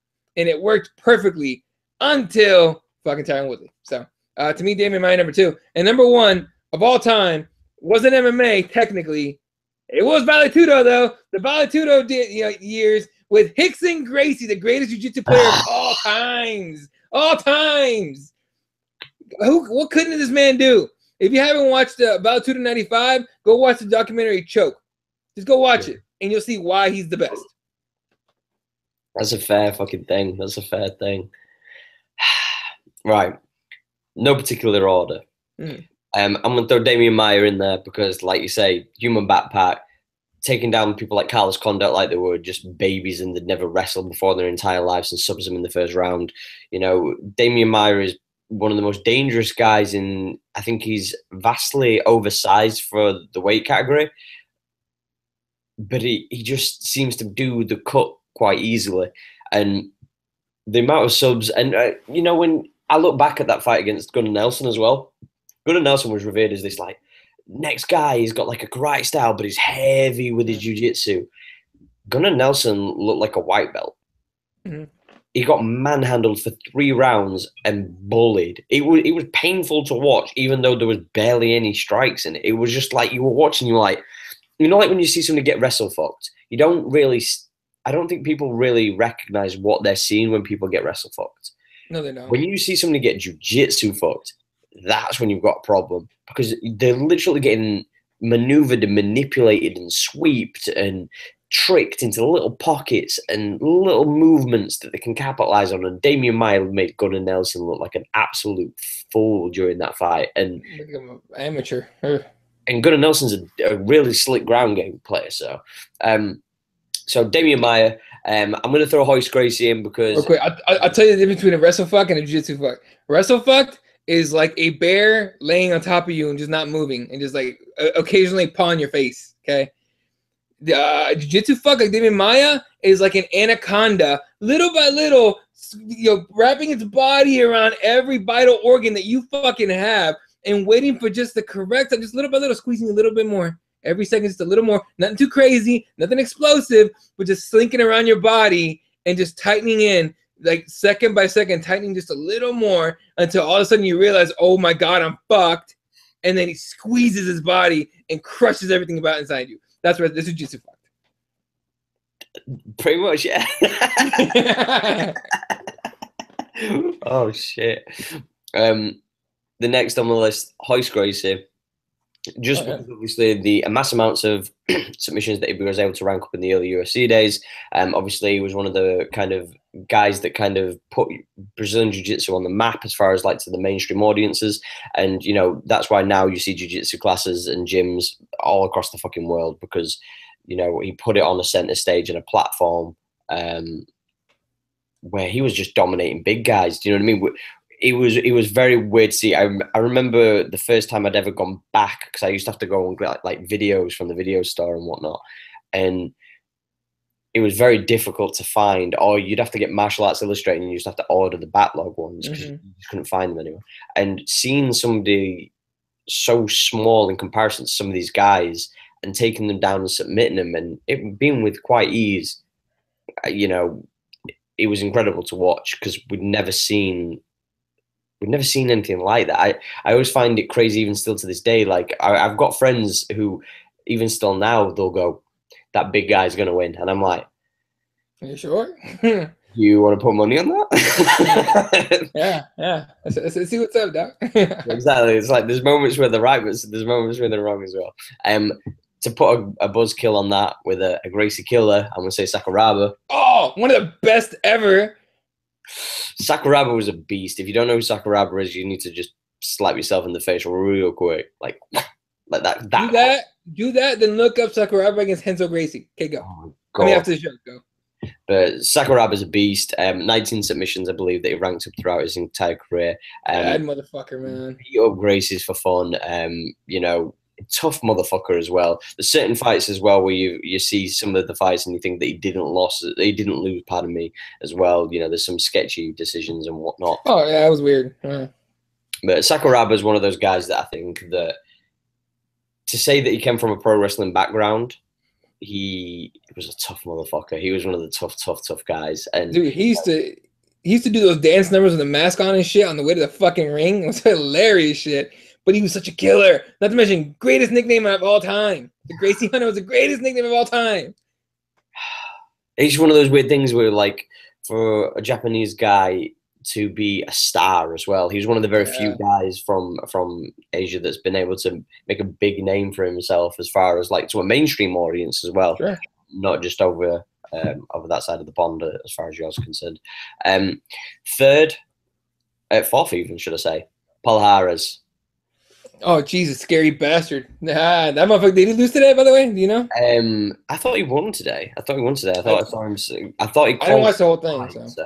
But nonetheless, a guy who is notorious for ripping off people's limbs. If you remotely went near him, he would quite literally take your leg, rip it off, and until the ref pried his hands and his gigantic arms and totally natural.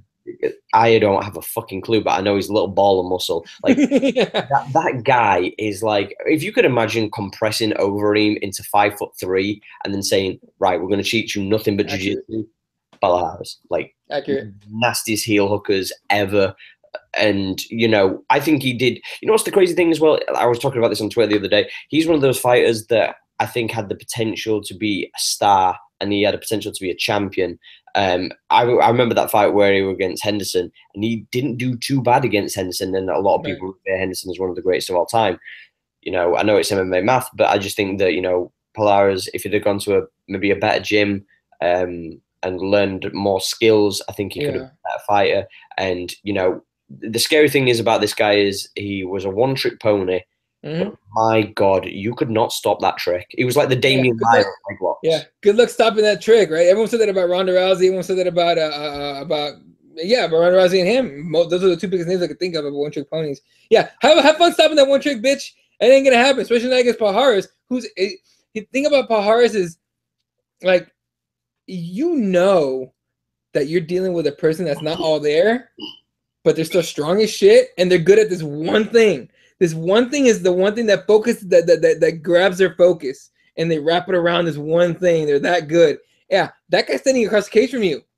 Good luck. Hope your knee don't hurt too much afterwards. You need, God damn, like, the scary thing about him as well, though, is how violent he was when he got hold of it. He was legitimately like a dog. Like, once he sinked his teeth in, that were it. Like, you might as well tap. Some guys did, by the way. Some guys tapped before he even got locked in because they knew that that quick. The legs going. And by the way, if you haven't ever seen him, just in general, go and watch him compete against Gary Tonin as well, because that was one of the coolest fucking bouts I've ever seen. Yeah. I highly recommend him. Just YouTube it, because it's just crazy to see two guys in that kind of shape. Andre Galvao against Usman Palhares. And I forgot what tournament it was. I don't think it was Worlds. I forgot which one it was, but it's on YouTube. You can look it up. And he was so rough. Even Andre Galvao was a big dude. He's a gentle guy, but he's a big guy. I was getting pissed off about some of the shit Palhares was doing. Like with the snap down, when you grab someone with the back of the neck, someone, and you snap him down. He was doing he was almost like punching him in the back of the head and snap his head down. Andre Galvao won that match, but he goes up to Palhares afterwards. They hug each other, and he goes, "Hey, bro, not this, and then you snap down." He taught him how to snap down to the fight. It was great. But I recommend that fight. That was fun for me to watch. I just always remember that Gary Tonin one because he flips him. He flips him in the air and he lands on his feet. And this is a jiu-jitsu match, ladies and gentlemen. Yeah, and Gary had that oh shit look for a second. Because Gary Tonin's like 170 pounds and Palhares is like 205 pounds. And just throwing him in the air. So that was some craziness. And I was torn between two people for the last one. Nick and Diaz. I know. I'm kidding. I was actually torn of throwing in BJ Penn. Yeah. Just because of the slickness and obviously, like you say, the experience and, being able to get there in 3 years, get his black belt. Yeah. And I'm going to throw in one because I'm a big fan of his and I know I'm going to get grief for this and I don't really give a fuck. But I'm going to throw in Brian Ortega because one of my favorite transitions ever in MMA against Diego Brandao, where he goes from like 4 different submissions to finally sinking in the triangle, is one of the most beautiful moments of submission chaining submission, should I say, in MMA history. I really think in MMA history, when you look at that transition from submission to submission to submission to submission, and then finishing it with the triangle, poetry in motion. It's one of the most beautiful things I've ever seen as far as jiu-jitsu being applicated into MMA, and it not just being where somebody's getting caught in a certain submission or they're working for one submission. It was the fact that it was one submission which didn't work. Okay, we'll go to the next one, and then the next one, and then the next one, and then gets the finish. So and then just recently against Carnero, getting his ass all fight long, and then, oh yeah, bitch, guillotine, what's up? Like, woo! Goddamn, I mean, that fight made me jump up and down. I was so happy to see jiu-jitsu win. I was like, woo, goddamn. And he's a true jiu-jitsu guy as well. Whenever you hear him talk, he's always about jiu-jitsu. He's got his classes, and he's still with the same gym that he has always been. And he talks about how jiu-jitsu saved his life, and he's a big advocate. So it's nice that he's not a dickhead either. He's a nice guy, and he's trying to represent jiu-jitsu as well. So that being said, Brian, move up, please move up. Yeah. No, this missing weight shit's not gonna work. Come on, dog. You know better. I think that in fairness, after having a shoulder surgery and being off for so long, it's kind of one of those. Yeah, it'll be different. But he's still young, so his body's still growing a little bit. So he's gotta put that into, he's getting older, obviously, but he's got to put that into consideration, in my opinion. But 100% is what it is. Last but not least, we'll get into our final top 5 of the 5-5s. Top 5 most entertaining fighters to watch. I'll let you start. All right, we'll go this. I'll do my one of mine, and you do one of yours. We'll go back and forth. This one's actually more fun. All right, here's my 5th one. My number 5, Anthony Showtime Pettis. When did you watch an Anthony Pettis before the recent Pettis, who's like lost a little bit of confidence and all that? But the WEC Anthony Pettis and the UFC Anthony Pettis, Showtime kicks, fucking ridiculous barrel kicks. Yeah, the capoeira shit that he would throw in there. I mean, who was more entertaining than that at that time? There was nobody. He was the first guy in the Wheaties box. That's how entertaining he was. So then RDA came and fucked all that up, and then now we got this Anthony Pettis who tried to cut down to 145 for some retarded reason. But Anthony Pettis to me was one of the most entertaining of all time. And of course, like the most badass thing about Anthony Pettis, in my opinion, goes to WEC, Showtime kicks Benson, wins the belt by a decision, and then Benson's like, fuck it, I'm going to the UFC anyway. Not too long later, Anthony Pettis comes in, armbars Benson Henderson, and takes his belt there too. Like, bitch, I don't care where you go. And when he gets cut by the UFC and Benson wins the belt in Bellator, Pettis is going to go there and take his belt too. I don't give a fuck. That's Anthony Pettis. Benson Henderson hates Anthony Pettis for life, okay? God damn. I'm going to throw in for my number 5, Cowboy Cerrone. Goddamn right. This guy, and this isn't purely based on him being the winner of his fights. Whenever you watch a fight with Cowboy, you don't know if he's going to win. You don't know if the other guy's going to win, but you know there's going to be a fucking finish. It doesn't matter if he's getting subbed. It doesn't matter if he's getting fucking knocked out. It doesn't matter if he's knocking someone out. It don't matter if he's submitting somebody. There is going to be a finish, and he marches on, he bites down, and he just goes forward. Sometimes it pays dividends. Sometimes it costs him dearly. But the fact is, though, is whether you're on one side where you think this guy against Melvin, where he head kicked his fucking blonde hair to Jupiter, or he's getting smashed to pieces by Anthony Pettis and Nate Diaz. Cowboy Cerrone is one of the most exciting fighters.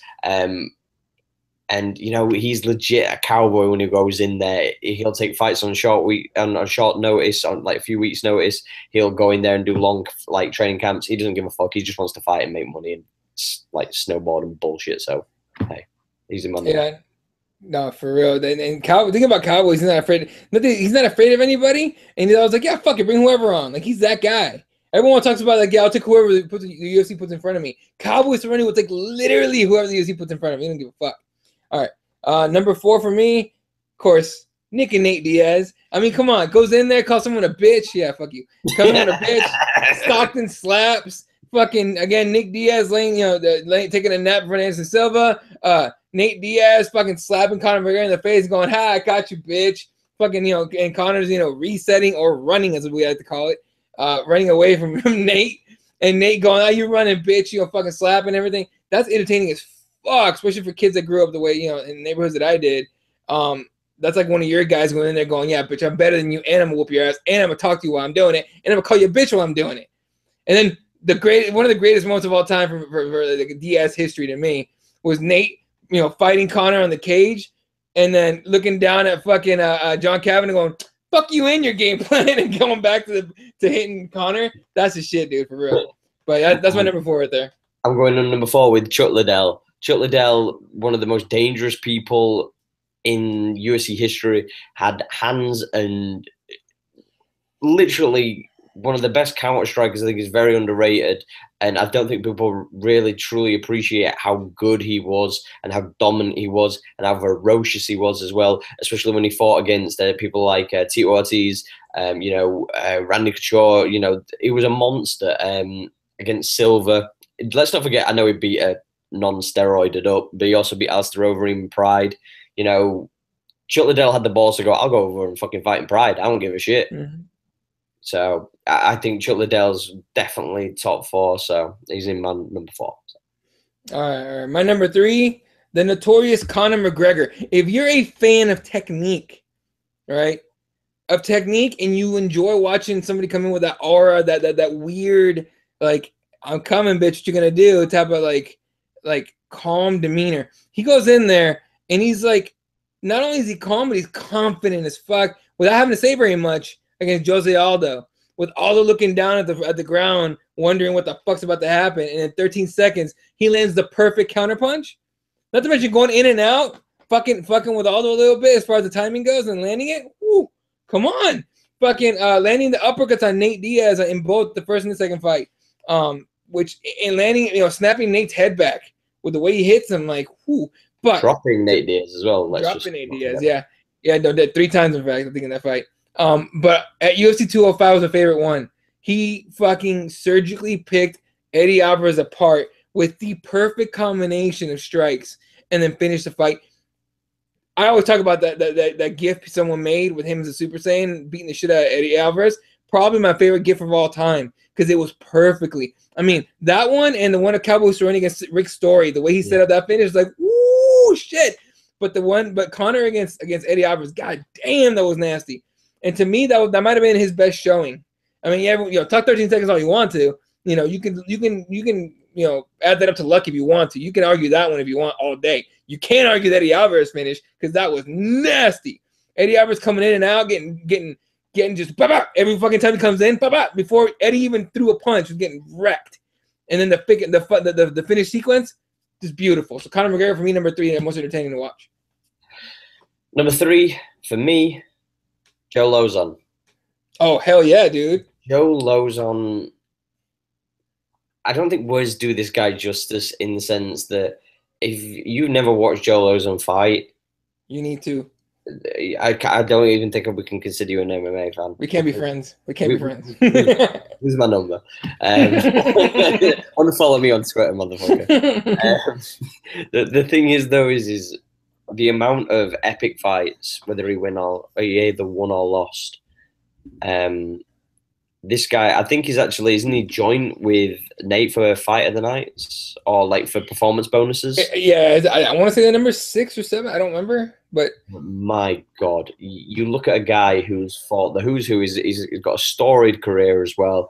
He's probably made more money off bonuses than most people earn off wages just in general that have fought in the UFC. Probably.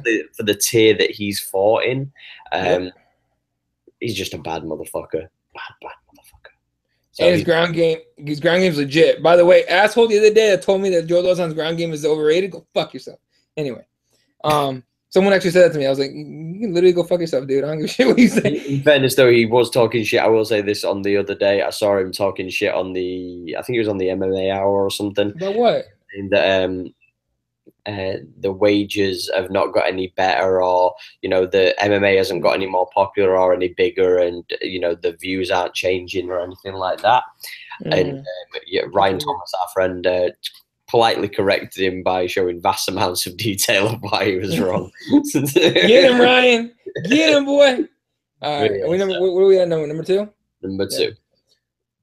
Number 2. Chuck Liddell. The knockout of Randy Couture was probably one of my favorite ones of all time. That fight only lasted a couple minutes, right? And then I forgot exactly how Randy came in at the wrong time and fucking Liddell just starches him like a nasty motherfucker. I mean, I had to pull out the list because there's so many good knockouts that he had. But the Vanderlei Silva fight at UFC 79 was legit as fuck. The Randy Couture #2 fight was the one where he caught Couture, right, and knocked him out. The Tito Ortiz fight, holy shit, at 74, whoo, like I was like, can anyone be angry at somebody else? Fucking somebody that big should not be able to throw strikes and combinations that ferociously and that fast. And Tito Ortiz was like getting wrecked. And even Tito's face was like, "What's going on? I have no idea where I'm at. Help!" You know, crazy. And then no one ever talks about this one. Let me fucking pull it up exactly. I thought I had a video. Oh, the video doesn't work. Not that I can show it to you, but I have it. The fights against Babalu. Yeah. The brawl fights. Those were some nasty. No one ever talks about those fights and everything. Look at those up, fuckers. You got UFC Fight Pass. The Sabral. It's not Babalu. It's Sabral. Look up Liddell versus Sabral. It was two of them. They were both fucking good fights. And Sabral, Babalu's a ground guy for the most part. So that was one of those, like, you know, styles matchups.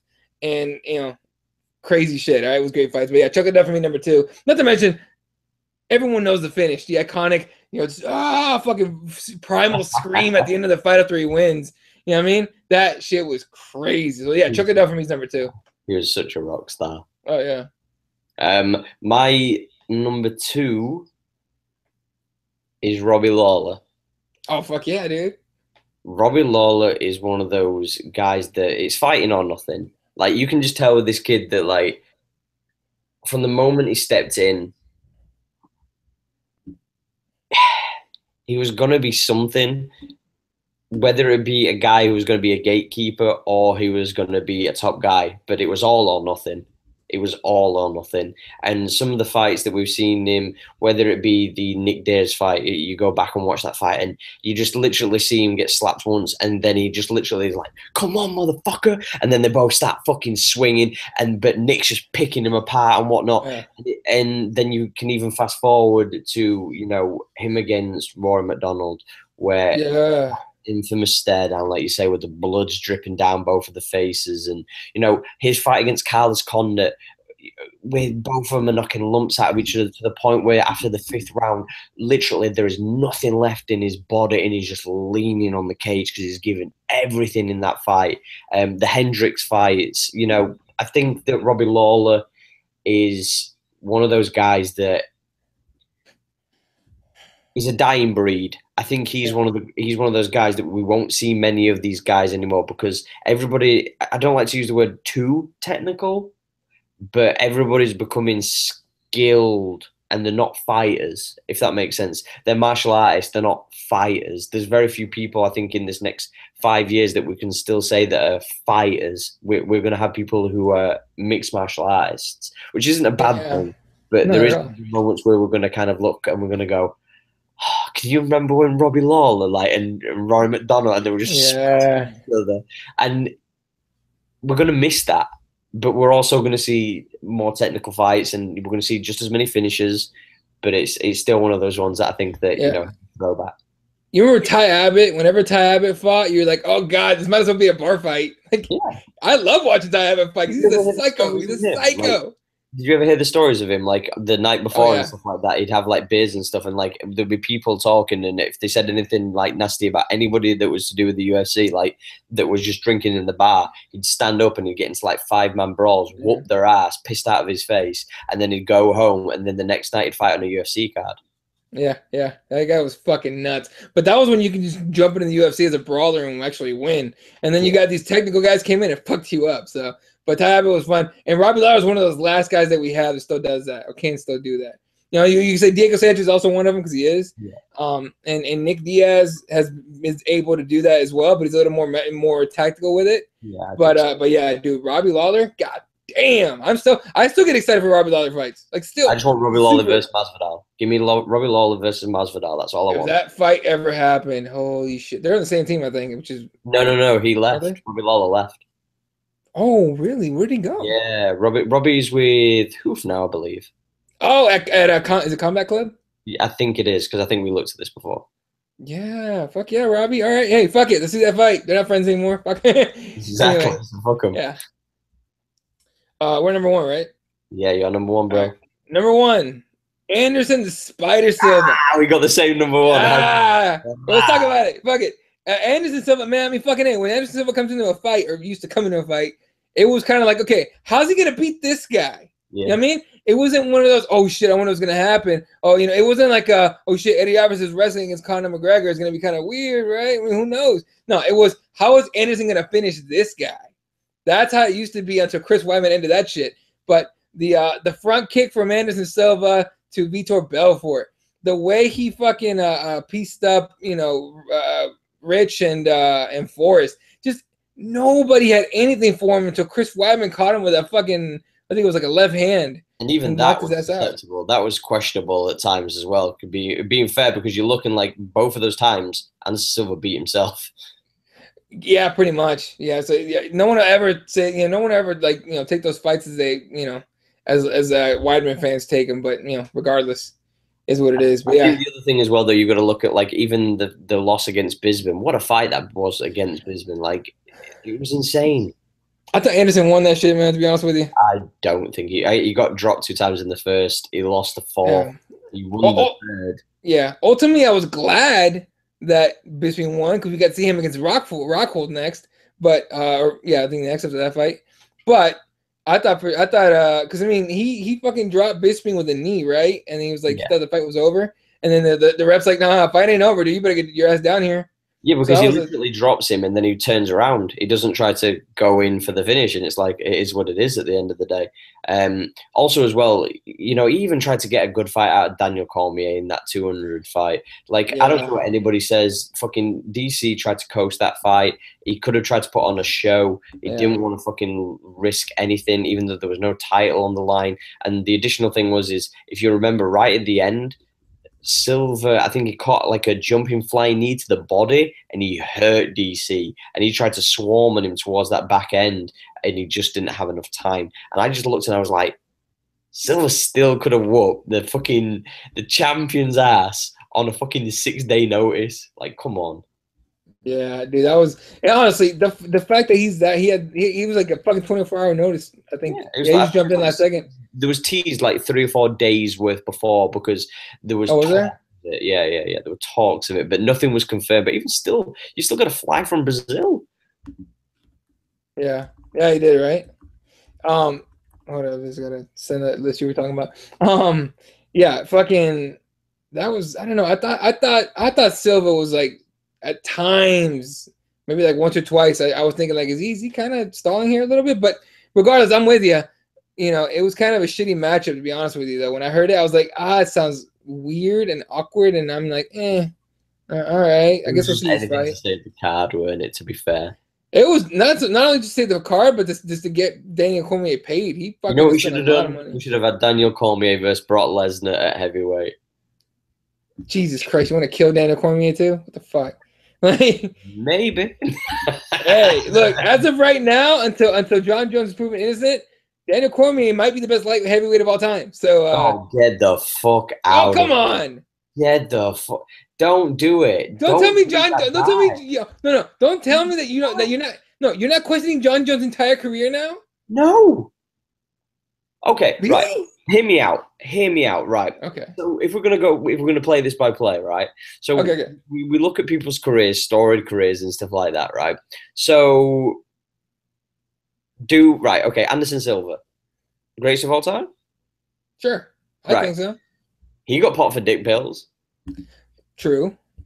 So do we question his entire career? No, because he didn't get popped twice, dude. I think he did get popped twice, though. What do you get? Okay, maybe I'm missing a test here. I'm sure he got popped twice. But the dude, point, you're ruining my MMA mindset the way that like someone tells their kid that Santa Claus isn't real and ruins their childhood. Okay, there's just numerous people who you look back at and you go, they were on gay, weren't they? They were on yeah. And it's like there's numerous people. I'm not naming names, but there's a lot of people who you look through their entire career and you look and you go, I wonder if this person were on anything shady. Like, I'm not saying that there was, but part of me always wonders if GSP were on it. I always wonder. I always thought he was. Yeah, there's a part of me that's like, I always thought he was know. on some shit. Because he left, and all of a sudden he's like anti-drugs. I'm like, all right, dude, what the fuck? And then when he comes back and he's so long, and apparently it's because of an injury or something, it's like, well, why did you sign a contract? Like, why didn't you just wait? Why did you do all this press release like 7 months before and tell us about the stock markets? It's because he's got to pass that test, bro. That's why. Yeah, he needs to clean out.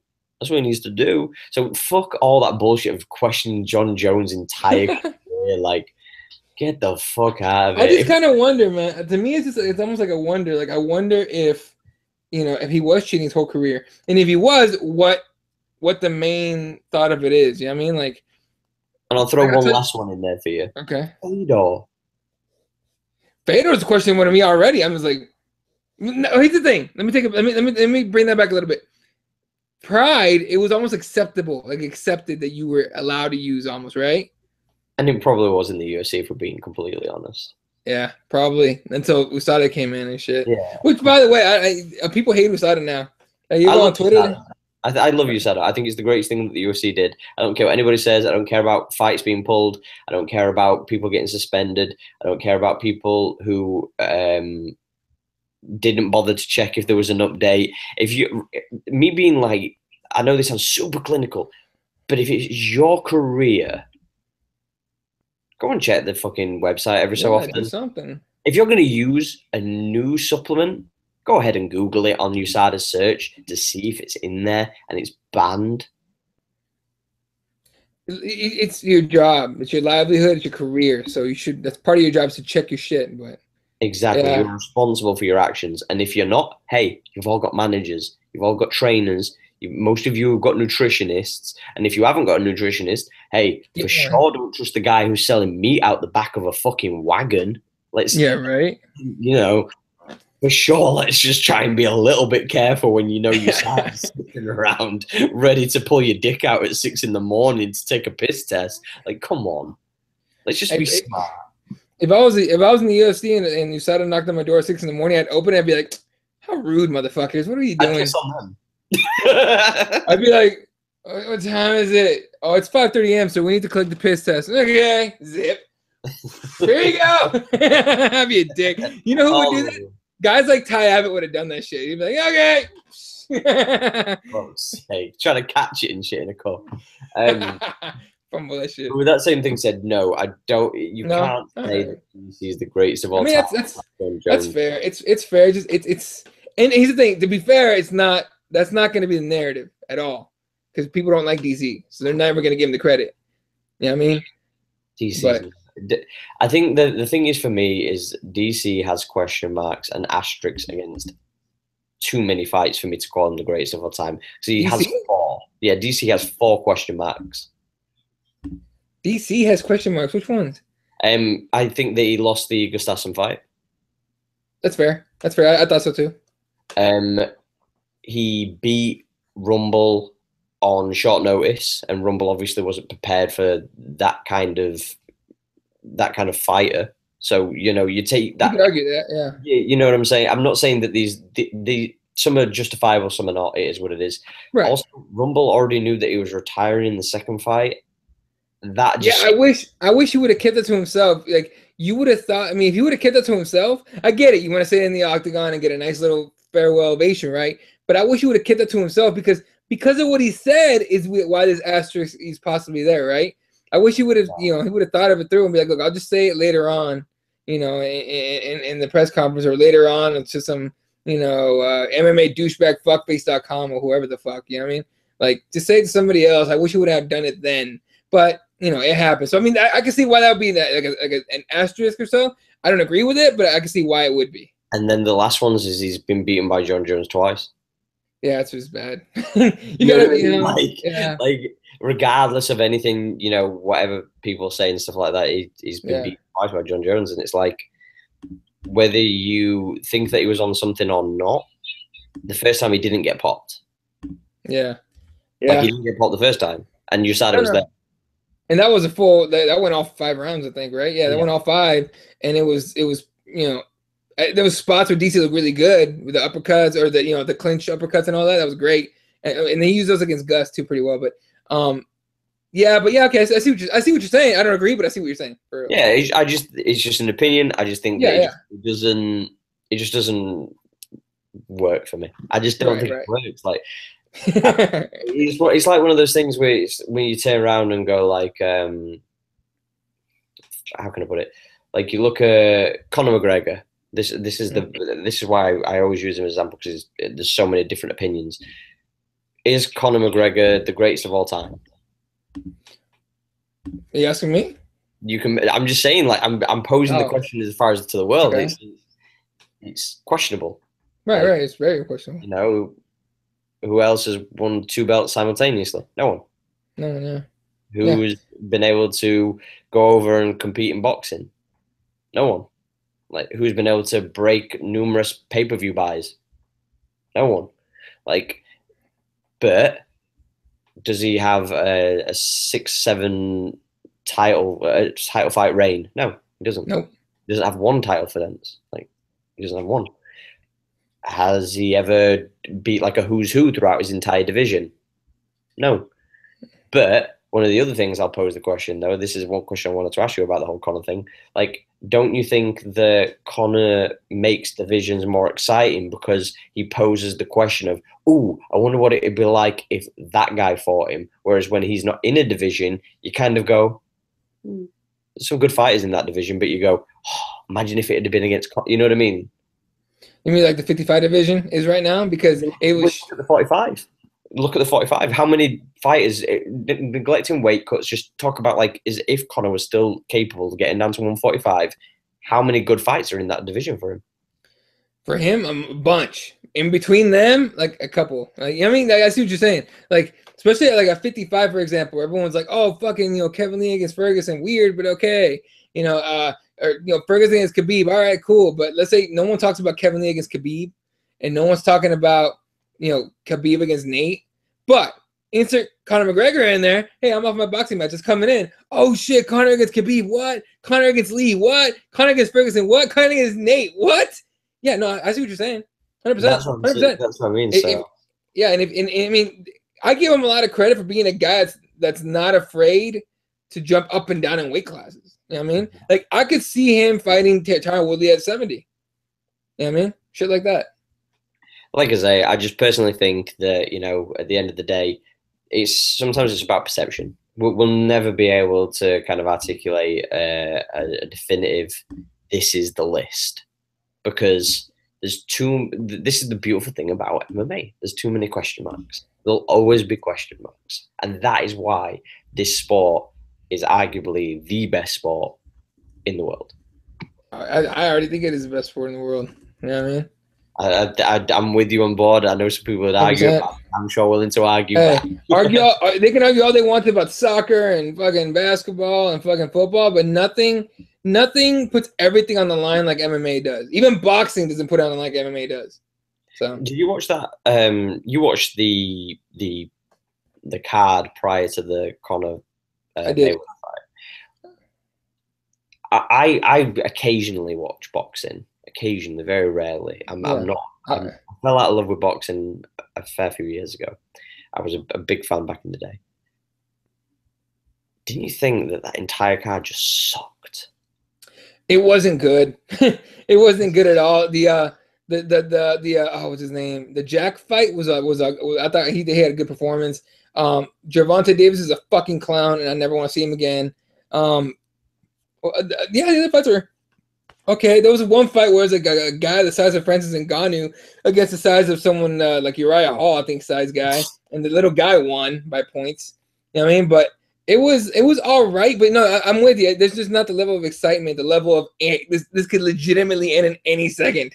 I'll put it this way: if Conor had fought Floyd and they'd have gone, right, we're gonna have a 45-minute break. We're gonna take down the octagon and we're gonna put up a ring. So you're gonna have to give us 45 minutes for an hour. We're going to have a little respite. But prior to that, we're going to have the octagon in and we're going to have people fucking fight in the octagon. That'd have been better. Imagine what Dana White, what card he would have made. He'd have made some ridiculous shit. Okay, it'd have been insanity. He would have made the best fight and said, fuck it. Just he'd have made the best fights and put it on that card. I wonder why, like, if that was even talked about or even suggested. Probably wasn't. But imagine if that would have happened, just like you said. It would have been even better pay-per-view buys, by the way. Way better.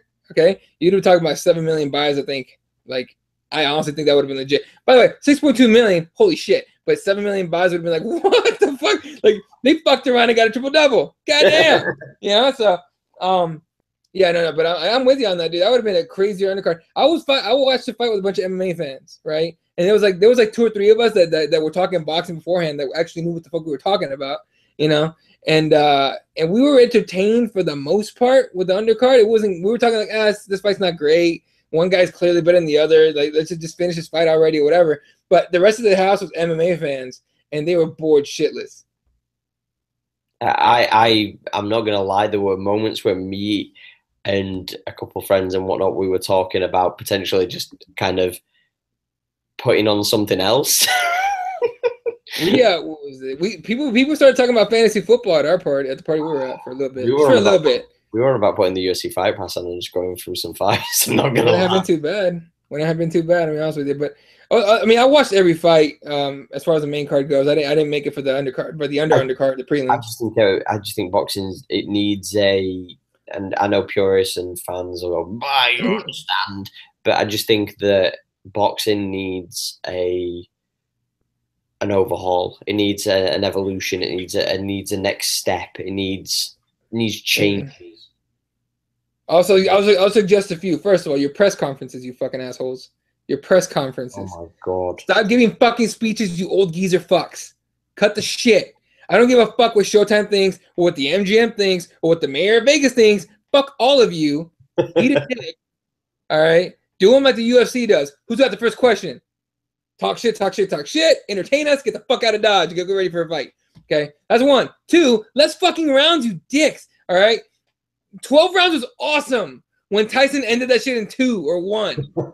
12 rounds was awesome when it was Muhammad Ali rope it open motherfuckers making them look foolish and making me laugh. I wasn't laughing for it, but making guys like us laugh. Okay? 12 rounds was great with Oscar De La Hoya fighting legit prime guys. Or Andre Ward fucking knocking out Kovalev in fucking, was the 8th round TKO, whatever it was. 12 rounds is awesome for that. It is not awesome for a guy that gets on his bike and runs around. It is not awesome for 2 guys that clearly have no business being on a card this big. It is not awesome against a guy who clearly just keeps hitting dudes in the back of the fucking head and then fucking finishes them that way. Fucking, is it Davis that did that shit against not Francona? Fuck it. I'm sorry, fella. I don't remember your name. Regardless, it's not great for shit like that. Less rounds, maximum 8 to 10. Okay, that's my suggestion as far as the rounds go. And then as far as like the clinches stuff, I mean, let him clinch a little longer. Don't just break it up as soon as they clinch. You know what I mean? I'm not saying let him throw elbows, but I'm saying let him in there for a couple of little rabbit punches and then then separate him. Do the glory thing. If you don't if you don't do a strike from when you go into the clinch, then separate it. Yeah. And if you clinch too often, do what Pride did. Yellow card. Yeah. If you do it again, yellow card. After that, point deduction. Soon stop people grabbing, because it's like if you clinch 17 times in one fight. Yeah, exactly. So all that being said, good on you on the ring, girls. Nice job. I appreciate that. Can we get? I know you're gonna look at me like what, but can we get rid of ring girls? Can we get rid of the girls who stood next? Whoa, actually, question. Let me put a little. Okay. Onto that. Can we stop having those girls stand at the press conferences in boxing afterwards? Because those poor women who were stood there for an hour. Dude. Wow, an hour. Okay. Like, Okay. So I was actually talking about this the other night. So, it was just like we were. Someone was like asking me to pull up, some of the Mayweather McGregor press conference shit, right? And we put it on there, and everyone's like, "Oh shit, he said this. Oh shit, he said that." And everyone's asking what I'm looking at, and I'm like, I'm trying to see if the girl in the back even blinked once yet. I can't tell. Can someone check her pulse? I'm concerned about her safety. She looks like might not be moving. Sex dolls. Like, come on. Dude. God damn. Like, hey, look, that's got to be some kind of skill. They don't move. It's like it's almost like you wonder if they're dead, and that's when they move and they freak you out. I was creeped out. Breathe. Dude, it's so weird. It's so weird. Honestly, do you know what? I'm gonna see if I can find one on Twitter, and I'm gonna interview her and be like, "Look, do you have a breathing technique that you do so you look dead? Because you need to be an actress in those zombie movies where you don't breathe your shit." Zen. She just goes full zen. How crazy is that? The two Ringles, if you haven't watched the post-fight press conference for the Conor Floyd fight, yeah, those two women, they're the real MVPs. Like, oh fuck yeah, they legit. You know they're both sitting there going like, "These motherfuckers better shut the fuck up soon. I'm dying here." Like, they were even breathing. Like, come on, let's go. But that was so weird. I just don't. I don't know. When it comes to ring girls and stuff, I just think it's so played out, and it just seems so pointless. And I'm not like one of these like defend women things because I know so many badass bitches that'll fuck guys up if they say anything. So it's not like I feel like the need to defend women or anything like that.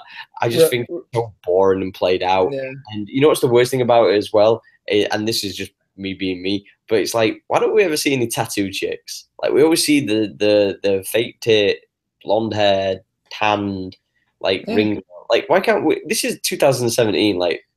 Can we see all the kind of girls? Like, I do what you're saying. There's got to be someone out there that has like reasons for it. I couldn't even tell you one other than like, I don't know. The target audience is probably not like for tattoo chicks. I don't mind a tattoo chick. Just look, are you telling me that like dudes are into like? I don't believe for a minute that guys who are into tattooed chicks, rock music, or anything like that. I'm stereotyping, but like those kind of people aren't into MMA because it's like. They are. They're, for a while, they were like the main audience. Exactly. So yeah. No, now that I think about it, I find it kind of weird. You know what I mean? That being said, ladies, I love women with tattoos. Tattoos for me, tattoos on girls are sexy as fuck. Just please don't fuck with this area here. Whoa. That's my play. That's my play area. I like that clean. Okay, leave that all here clean. All right, you can tattoo right here, up and down sleeves if you want. I dated a chick with that she had 2 sleeves, and I was like, God damn, she's hot as fuck. Like, you started talking about getting a chest tattoo. I'm like, no, baby, none of that shit. Please don't do that. All right, you sexy as fuck right there with the tattoos. All right, but no, the chest area is my playground. Leave it alone. Okay, that's where I that's my work area. Leave it alone. All right, I don't want to have to see a fucking winged demon staring at me when I'm trying to play around. What the fuck are we doing? Anyway. It can get weird. That's all I'm saying is it can be weird. It can get super weird. Oh, I want you to meet a chick who I know who's got the Illuminati triangle in the middle of a dress just so the eye looks at you. I'd be creeped out. I'd be weirded the fuck out.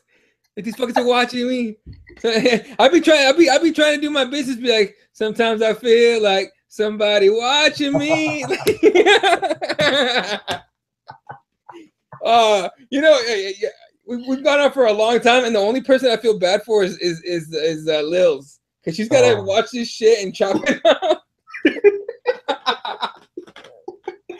I'm sorry. I apologize for us both for making this 2+ hour fucking long episode.